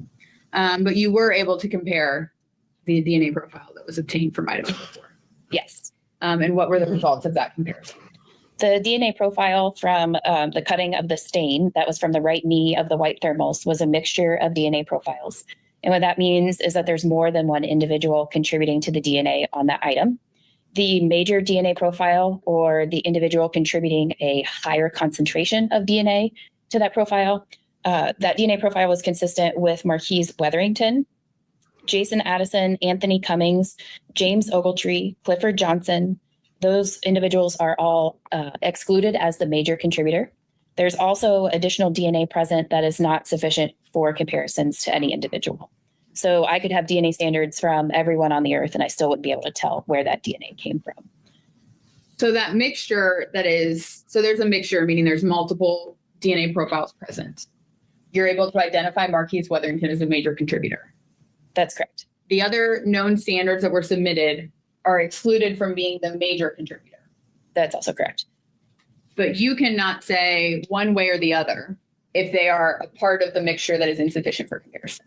That's correct. I can't make any conclusions regarding who may or may not be contributors to the rest of the mixture. They can't be included or excluded. There's no position. That's correct. Can you explain the statistical significance of the DNA match of Marquise Weatherington as the major contributor to that mixture? Yes. So when we make an association between an evidence DNA profile and a known DNA standard that we have in the case, we will calculate a statistic to show how rare or common the evidence profile is within a population. So in this instance, the estimated frequency of occurrence of this major DNA profile from the thermal pants is rarer than 1 in 1 trillion unrelated individuals. So I would have to test a number of individuals larger than 1 trillion unrelated individuals before I would find another individual that had a DNA profile that was also consistent with the major DNA profile on the pants.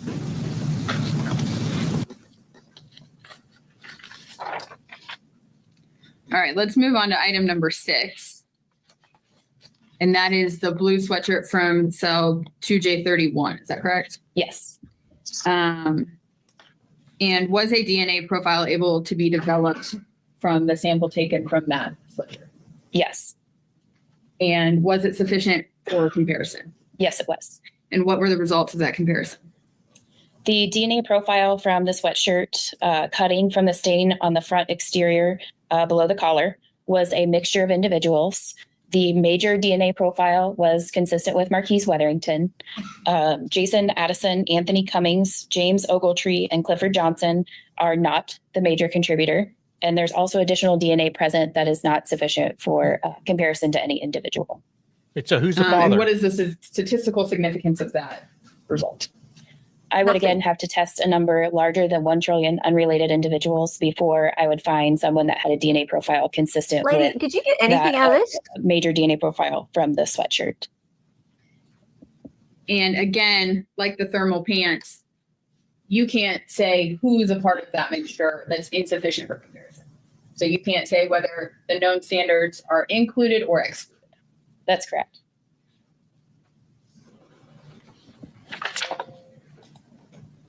Yeah, I'm just loving it. Is it Fantastic. uncommon for you to find mixtures when analyzing DNA?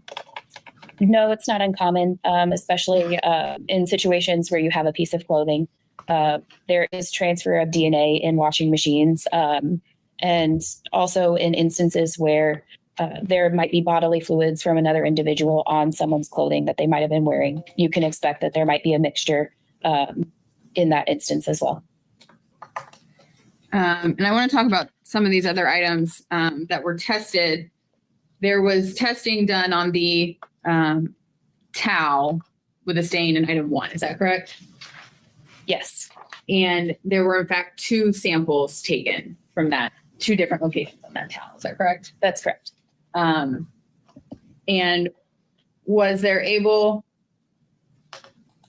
that towel presumptively tested for blood? Yes, it was. And what was the result of that presumptive test? The presumptive test was positive for blood. And was there a DNA profile able to be obtained from the stain on that towel? Yes, there was. And whose DNA profile was obtained? The DNA profile from the stain on the towel was consistent with Marquise Weatherington. And all the known standards, they were excluded from that. That's correct. And then there was also a sample taken from the ends of that towel, correct? That's correct. Where someone might hold the towel, potentially? Yes, like the short ends of a towel if you lay it out as a rectangle, the 2 short ends. And was a DNA profile obtained from that sample? Yes. Was it sufficient for comparison? It was not sufficient for comparison due to the number of contributors. Oh, for God's sake. And then item number 2, which is kind of a fabric rope, fabric string. There were multiple samples taken from that item as well, correct? That's correct. There was a cutting taken from a stain, and then there was also swabbing again from kind of the ends. Is that correct? That's correct. Was the presumptive test for blood run on that sample? Yes, it was. And at least from the stain, was that presumptively positive for blood? Yes, it was presumptive positive for blood. And from that stain, was there a DNA profile present? Yes, there was. Who did that DNA profile belong to? The DNA profile from the stain was consistent with Marquise Weatherington. And Jason Addison, Anthony Cummings, James Ogletree, and Clifford Johnson were excluded. As the major, from that, yes. And then we go to the swabbing. Excluded completely. Is there a mixture of DNA profiles found? Yes, there is. And is Marquise Weatherington the major contributor in that sample? Yes. Yes, because he bled everywhere. Similar to the others, where the other known standards are not the major contributor, but the rest of the mixture is insufficient for comparison? That's also correct, yes. So those other known standards can be neither included or excluded?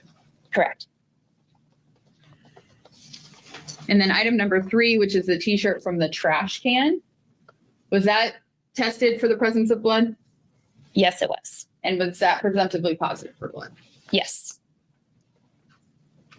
And was a DNA profile obtained? Yes. What were the results of that DNA profile? The DNA profile from the cutting on the stain on the t-shirt was consistent with Marquise Weatherington. And Jason Addison, Anthony Cummings, James Ogletree, and Clifford Johnson were excluded. Now, I want to talk about item 5 for a second, which is a shoe that was located in cell 2J17. There was a swabbing from a stain on the shoe. Is that correct? Yes. And was that tested for the presumptive test for blood? Yes, it was. And what was the result of that presumptive test? It was presumptive positive for blood. But your report indicates that no DNA analysis was performed. That's correct. Are you aware of why I there gave was up no at that analysis point. performed? Yes. Why was there no DNA analysis? In order to do the DNA analysis steps on the sample from the black shoe, we would have had to consume that sample. In instances where we consume samples and it is an alleged homicide, we will reach out to the prosecutor and have a conversation as to whether they would like that testing to go forward, knowing that the sample would be consumed, or whether they would like to potentially wait on doing DNA analysis in that case. And the decision was made to not test it at that time. So when you consume a sample, you use all of it. There's nothing able to be reused or reanalyzed. That's correct.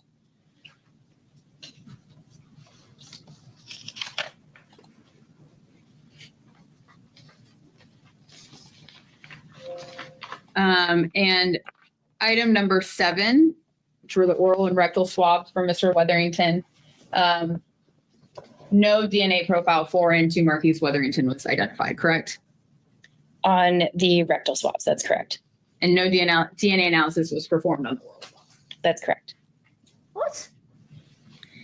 And then in item 8, focusing mainly on item 8.1. Wait, or there's they a single didn't even do an analysis on the rectal swab. Yeah. Well, his rectum probably looked Fine. okay. I don't want to. Yeah, not Yeah. Okay. damaged. I'm not making fun. Don't yell at me. Yeah. Anyone in chat? No, no, sure. Commenting. Was a DNA profile able to be obtained? Yes. Was there any DNA foreign to Marquise Weatherington? No, there was not.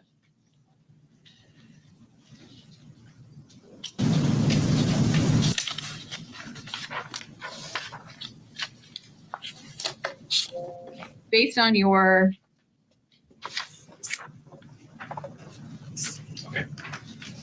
I'm going to show you what's been marked. Let's get back for a minute. State's Exhibit 59. Can you please tell the jury what that is?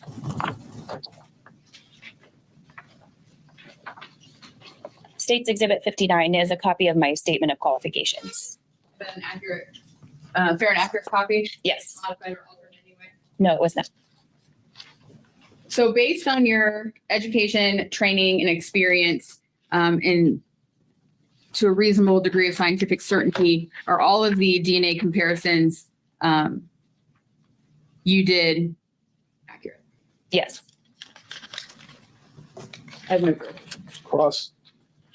Thank you, Your Honor.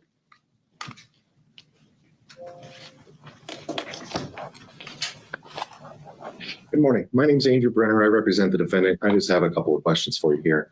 So you indicated that it's in BCI policy that there's a set number of submissions that can be made, kind of subject to discussing with higher ups. Is that fair to say? Yes. At any time in the case analysis, there can be conversations had to submit more by any of the parties involved, whether it's defense attorneys, prosecutors, or the submitting law enforcement agency. Okay. And in this case, was there an additional submission made? May I refer to my notes? Yes.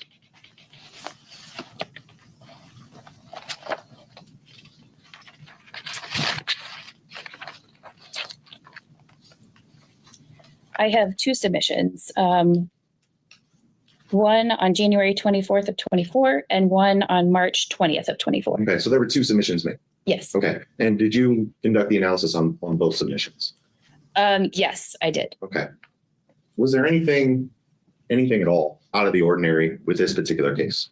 As far as, on your end, you preparing this report, you analyzing the information, was there anything out of place? Not that I can recall, no. Okay. And you indicated that in particular, the fingernail scrapings, there was no foreign DNA present there.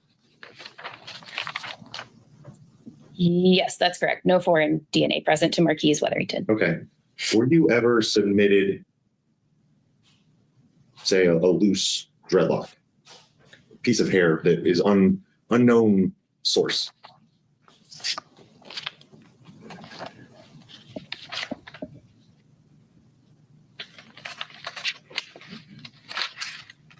No. Okay. And it looks like when I look at your report that there was just one piece of clothing obtained from cell 2J17.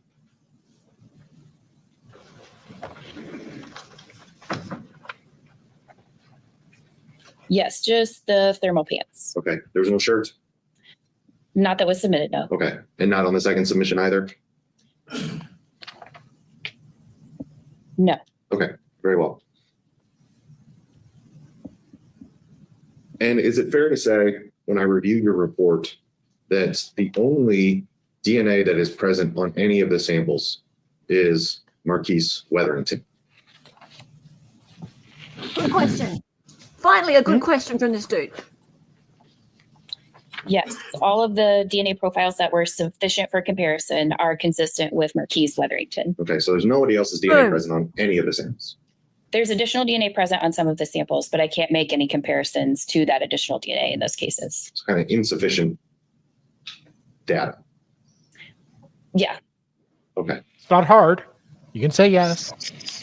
Yes, you could say Did suffocate. you receive, and I don't see it, so I'm going to assume no, but did you receive any kind of bed sheets or bedding for testing? no, I did not. It just wasn't submitted at all? Correct. It was not on the submission paperwork. Okay. You did receive a towel, Yes, a rope or a string of some kind, yes, a shirt, yes, thermal pants, yes. a shoe that was not able to ultimately be tested, It could have been tested. It was requested that we not, but yes, we did receive a shoe. a sweatshirt, Yes, oral and rectal swabs, yes, pubic hair, head hair, fingernail scrapings from Marquise Wetherington. that's correct. And that is the sum total of what was submitted on your initial report, Yes, other than the samples that were there for comparison. yes. Is that kind of, in your experience, you indicated you've been there for quite some time now, is that kind of standard for this kind of case? Yes, the agency is going to submit what they have knowledge that would be important to the case. We're given a limited synopsis. So in instances where we think something else mentioned in the synopsis might be useful, we can always reach out as well and ask. But I was not aware of any of the other items that you mentioned. Very well. And on this second report that was submitted later on that you talked about, was there anything additional or different submitted on that second evaluation than had been submitted on the first one?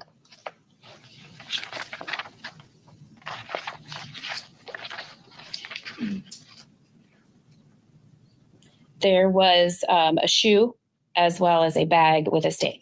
Okay. And similar to the first report, whose DNA showed up on the second evaluation? May I refer to my report? Yes. It's pretty easy. There's only one person you've identified the entire time, so it's Wetherington or no one. Oh, So- guys, look. What? This is live in the Ward County Courthouse right now. There's somebody cleaning. I caught him at last. You know how long I've wanted to catch this little bandit cleaning the courtroom? Look at that, spraying that courtroom down, you naughty minx. I think he's Judge Middleton. Well, he apparently somebody in Judge Middleton's courtroom today brought their kid with them for sentencing. Unfortunately, the kid had hand, foot, and mouth disease Ugh. and was Ugh. highly contagious. Gross. So Middleton freaks out. Oh, look at him cleaning that podium. This is the high quality content you guys come to Dolly Talk for. Now we See? can all feel better. It's a clean courtroom, guys. Well, that was kind of a lame attempt at getting rid of the germs, I say. Well, yeah. Do you know him, Nidawal? I wonder if I can get him on for an interview. Oh, please. All right, guys, I'm going back. It's okay. Very briefly, Your Honor. And Dr. Brown, I just want to clarify. So you indicated you weren't sure in 2023 if what they call tune would show up on a toxicology screen?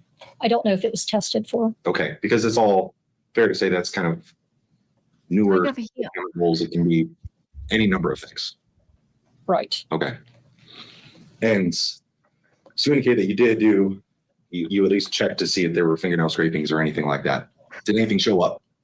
Well, again, that isn't something that we're testing there in the morgue. The investigative agency would determine what testing It's they lovely want. looking. When you, We collect it. so when you collected it, Mhm. was there anything indicative of? Wrong one, I Where'd she think. come from? Sorry. The other lady Sorry, turned into quite a nice got- looking. I got all perplexed at the cleaning guy. Sorry, guys. I got flummoxed. There we Yeah, go. well, this lady's had a glow up. Yeah. The left Nike tennis shoe, there were samples collected from those, but it was also not analyzed for the similar reason for the other shoe. And then the mesh bag, there was a swabbing from a stain, and that DNA profile was consistent with Clifford Johnson, Jason Addison, Marquise Weatherington, Anthony Cummings, and James Ogletree are excluded from that DNA profile. Okay, so Mr. Ogletree's DNA is not showing up on any of these samples. From the DNA profiles that I can make a comparison to, James Ogletree is excluded from those samples. Again, there was additional DNA present on some of the items that I can't make any comparisons to. Very well. Could I have just a moment, Karen?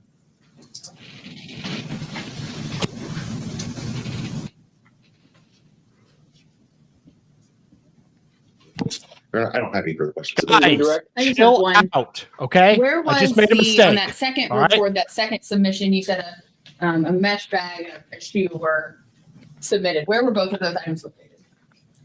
Both of those were submitted as being located in cell 2J17. Thank you. I appreciate it. Any requests? No, Your Honor. All right, ladies and gentlemen, if you have any questions for Ms. Daly, please reduce them to writing. Do not discuss or display any proposed question with other members of the jury. I have a question for her. Did you get the shit because there was just nothing to find? Basically. Yeah. Come on. God.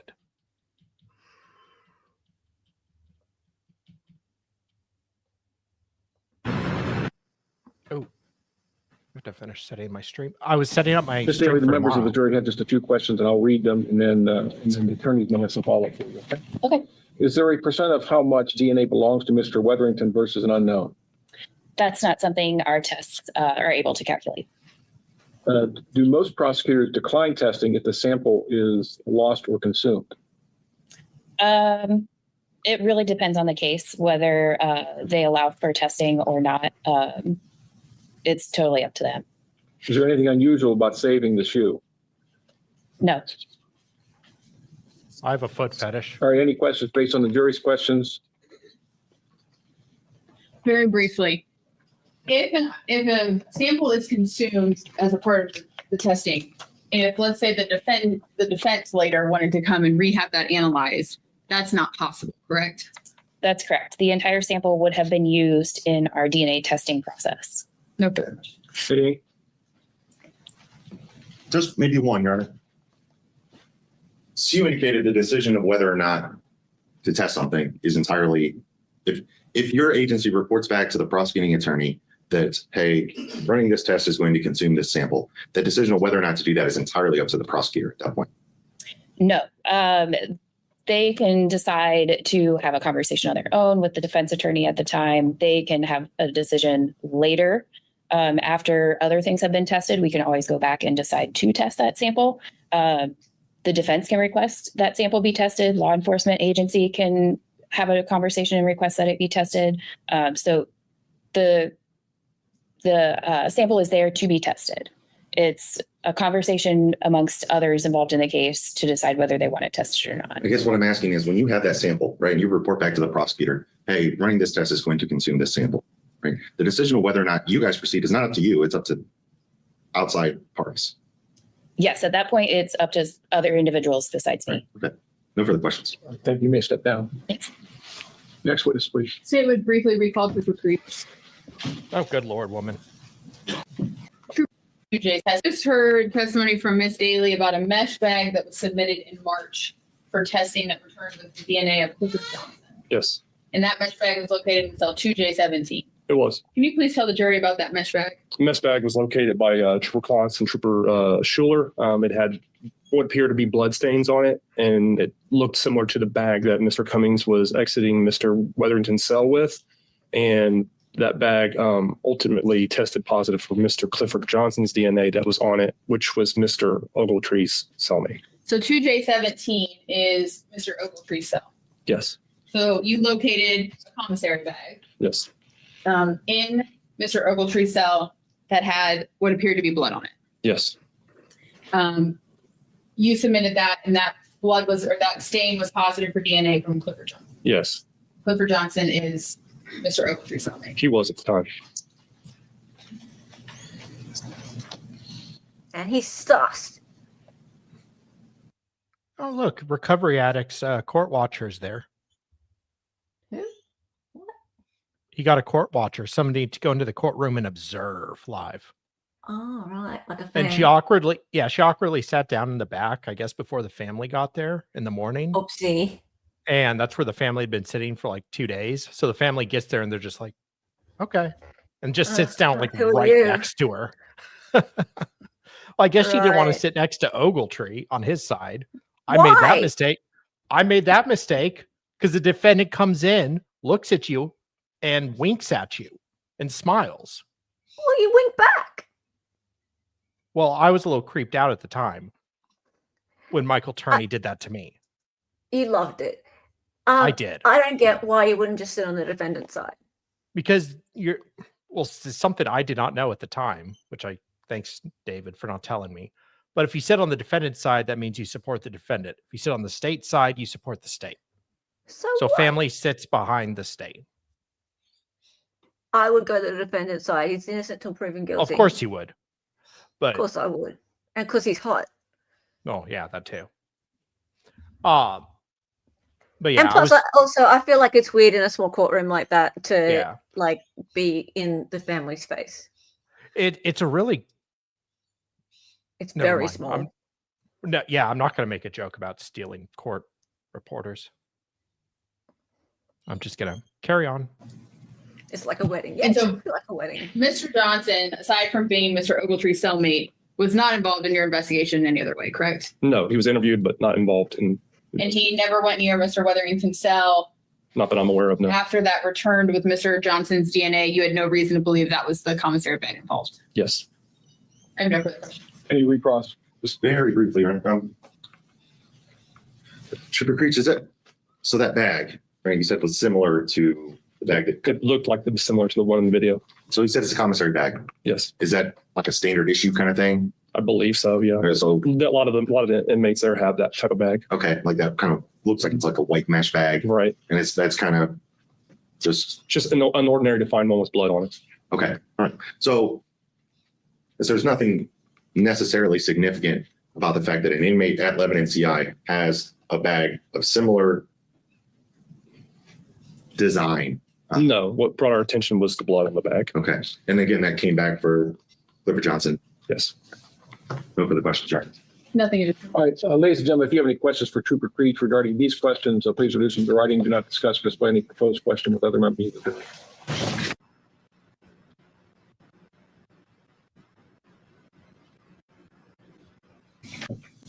I'm annoyed. I'm going to get All Sarah. right, Trooper, just a couple questions. Were videos reviewed past December 8th to see what happened to the bag from cell J31? No. So this bag was not the same bag Cummings left with, it just found it. So. We just so happened to find another bag that was covered in blood. It was not, we don't believe it's the same bag. All right, any questions based on the jury's questions? No, Your Honor. Mr. No, Your Mayor. Honor. All right, Trooper, you may step down. Is that it? All right, ladies and gentlemen, at this time, we're actually going to break for lunch. I know it's early. It's you guys figured out there was a clock up there, right? I know it's early, but I've got some things I have to go over with the attorneys. So I'm going to let you take it, let's say an hour. When we come back at 12:30, a little bit more than an hour. I have some things that Justin's working on right now to try to clean up things for my 1 o'clock docket. But we're going to come back and we're going to push through when you get back from lunch. So let's say it's 11:12 right now. Let's say come back at 12:30. Is that enough time? Yes, sir. Okay, so we'll come back at 12:30 then and restart. Okay. All rise.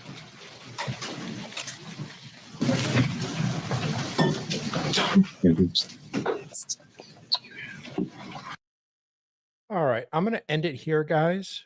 Oh, bye, Maddie. Thanks for handing out. I am gonna be back tomorrow. I know, Scott, but that's gonna be like an hour plus.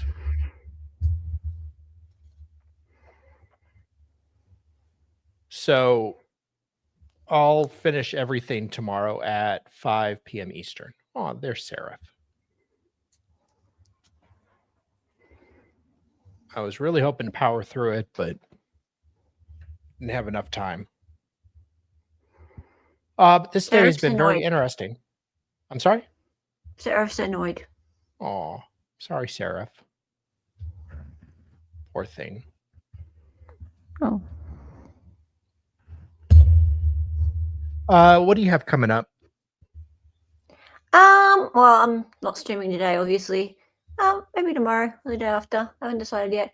Okay. But I just want to say that they clearly haven't got either of the right dudes so far. They've got the wrong dude with Cummings and they've got the wrong dude with Ogletree. I don't know who did this. Maybe the Celly, not sure. Mm. But how stupid are these people?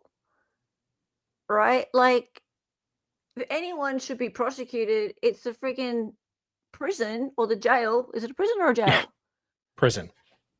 For friggin' lapse of duty of care. Like, how does someone get beat up this bad and no one finds out for friggin' 12 hours? Yeah.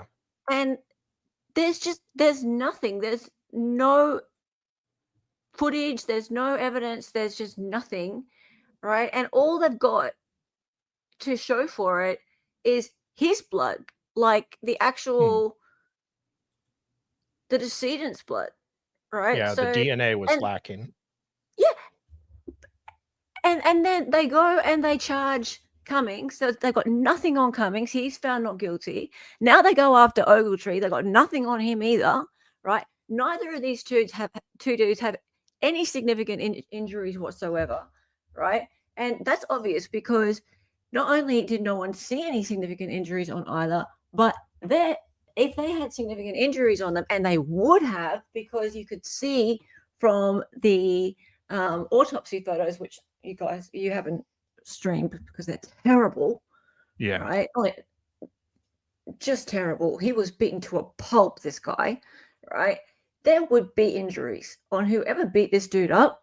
There is no way that someone walked away without injuries, right? Because there was just the marking on like his hand, one mark.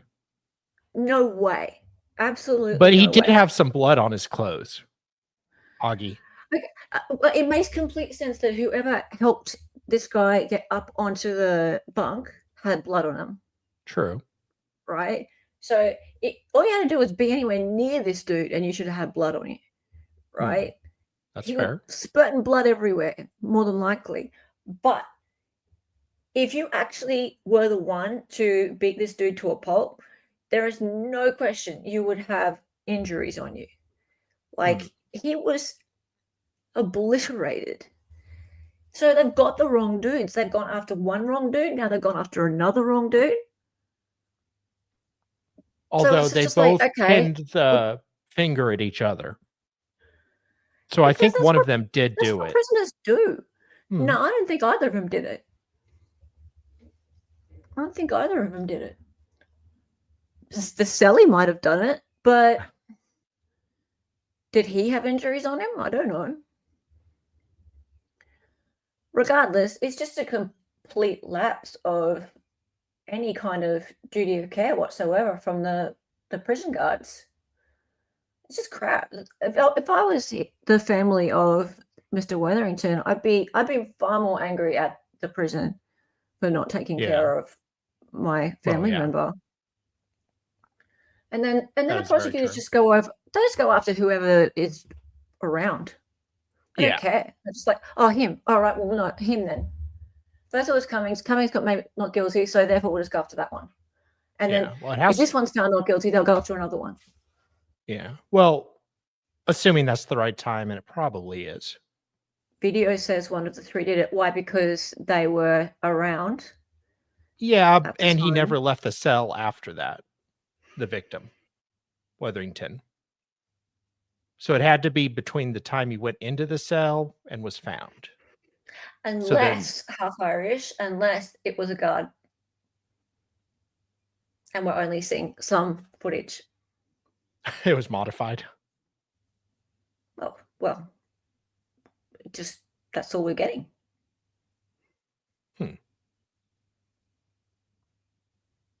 I like Hella. Possible? I like how you think, Hella.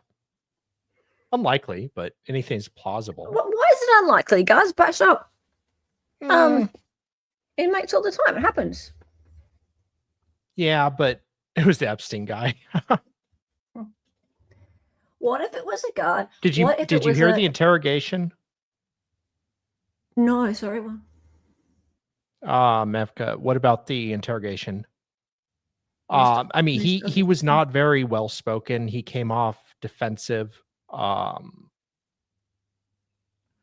Cummings spoke very well. I think Cummings should have been found not guilty. This guy, it's 50-50 for me. Why? Because he didn't speak well. Well, he didn't sound, I don't know. He did not come across very credible during his interrogations. Okay, so I'll have to watch it, but let's just put this out there, right? His that story evolves. guards, we know that guards bring drugs into the prison, Sure. right? We know there are guards who are just as much criminals as the criminals that are in there. And if there had been some beef between one of the guards or a few of the guards and Wetherington, and that's what happened, and Ogletree knows about it, and he knows that if he's on guard, he's fucked. Yeah. Right? Yeah, when he was told he was dead, he's like, "What? He dead?"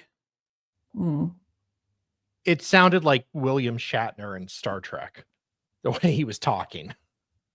I'm like, for sure, he could be in on it, as in knowing about it, doesn't mean he actually did it. Yeah. Right? But he could be covering for a guard who is bringing in drugs. And that could also explain why there's only footage of those three guys. There's a man on the wing. That's a funny reference. Who did they bring to testify at the last minute? Hope says. I believe they recalled the detective. Interesting. Yeah, I'll have a look at that that interrogation, because I mean, I'm asleep when some of this stuff happens. So I feel like there's more to this. There's a lot more to this, and it doesn't add up that this guy could be beaten up that bad, and the only three people around are like somehow fine. Yeah. Makes no sense. But I'm going to finish this tomorrow at 5:00 Eastern. So we get closing verdict and all that fun stuff. Hella, you're more than invited. I know. And I will be back tomorrow morning at 10 Eastern.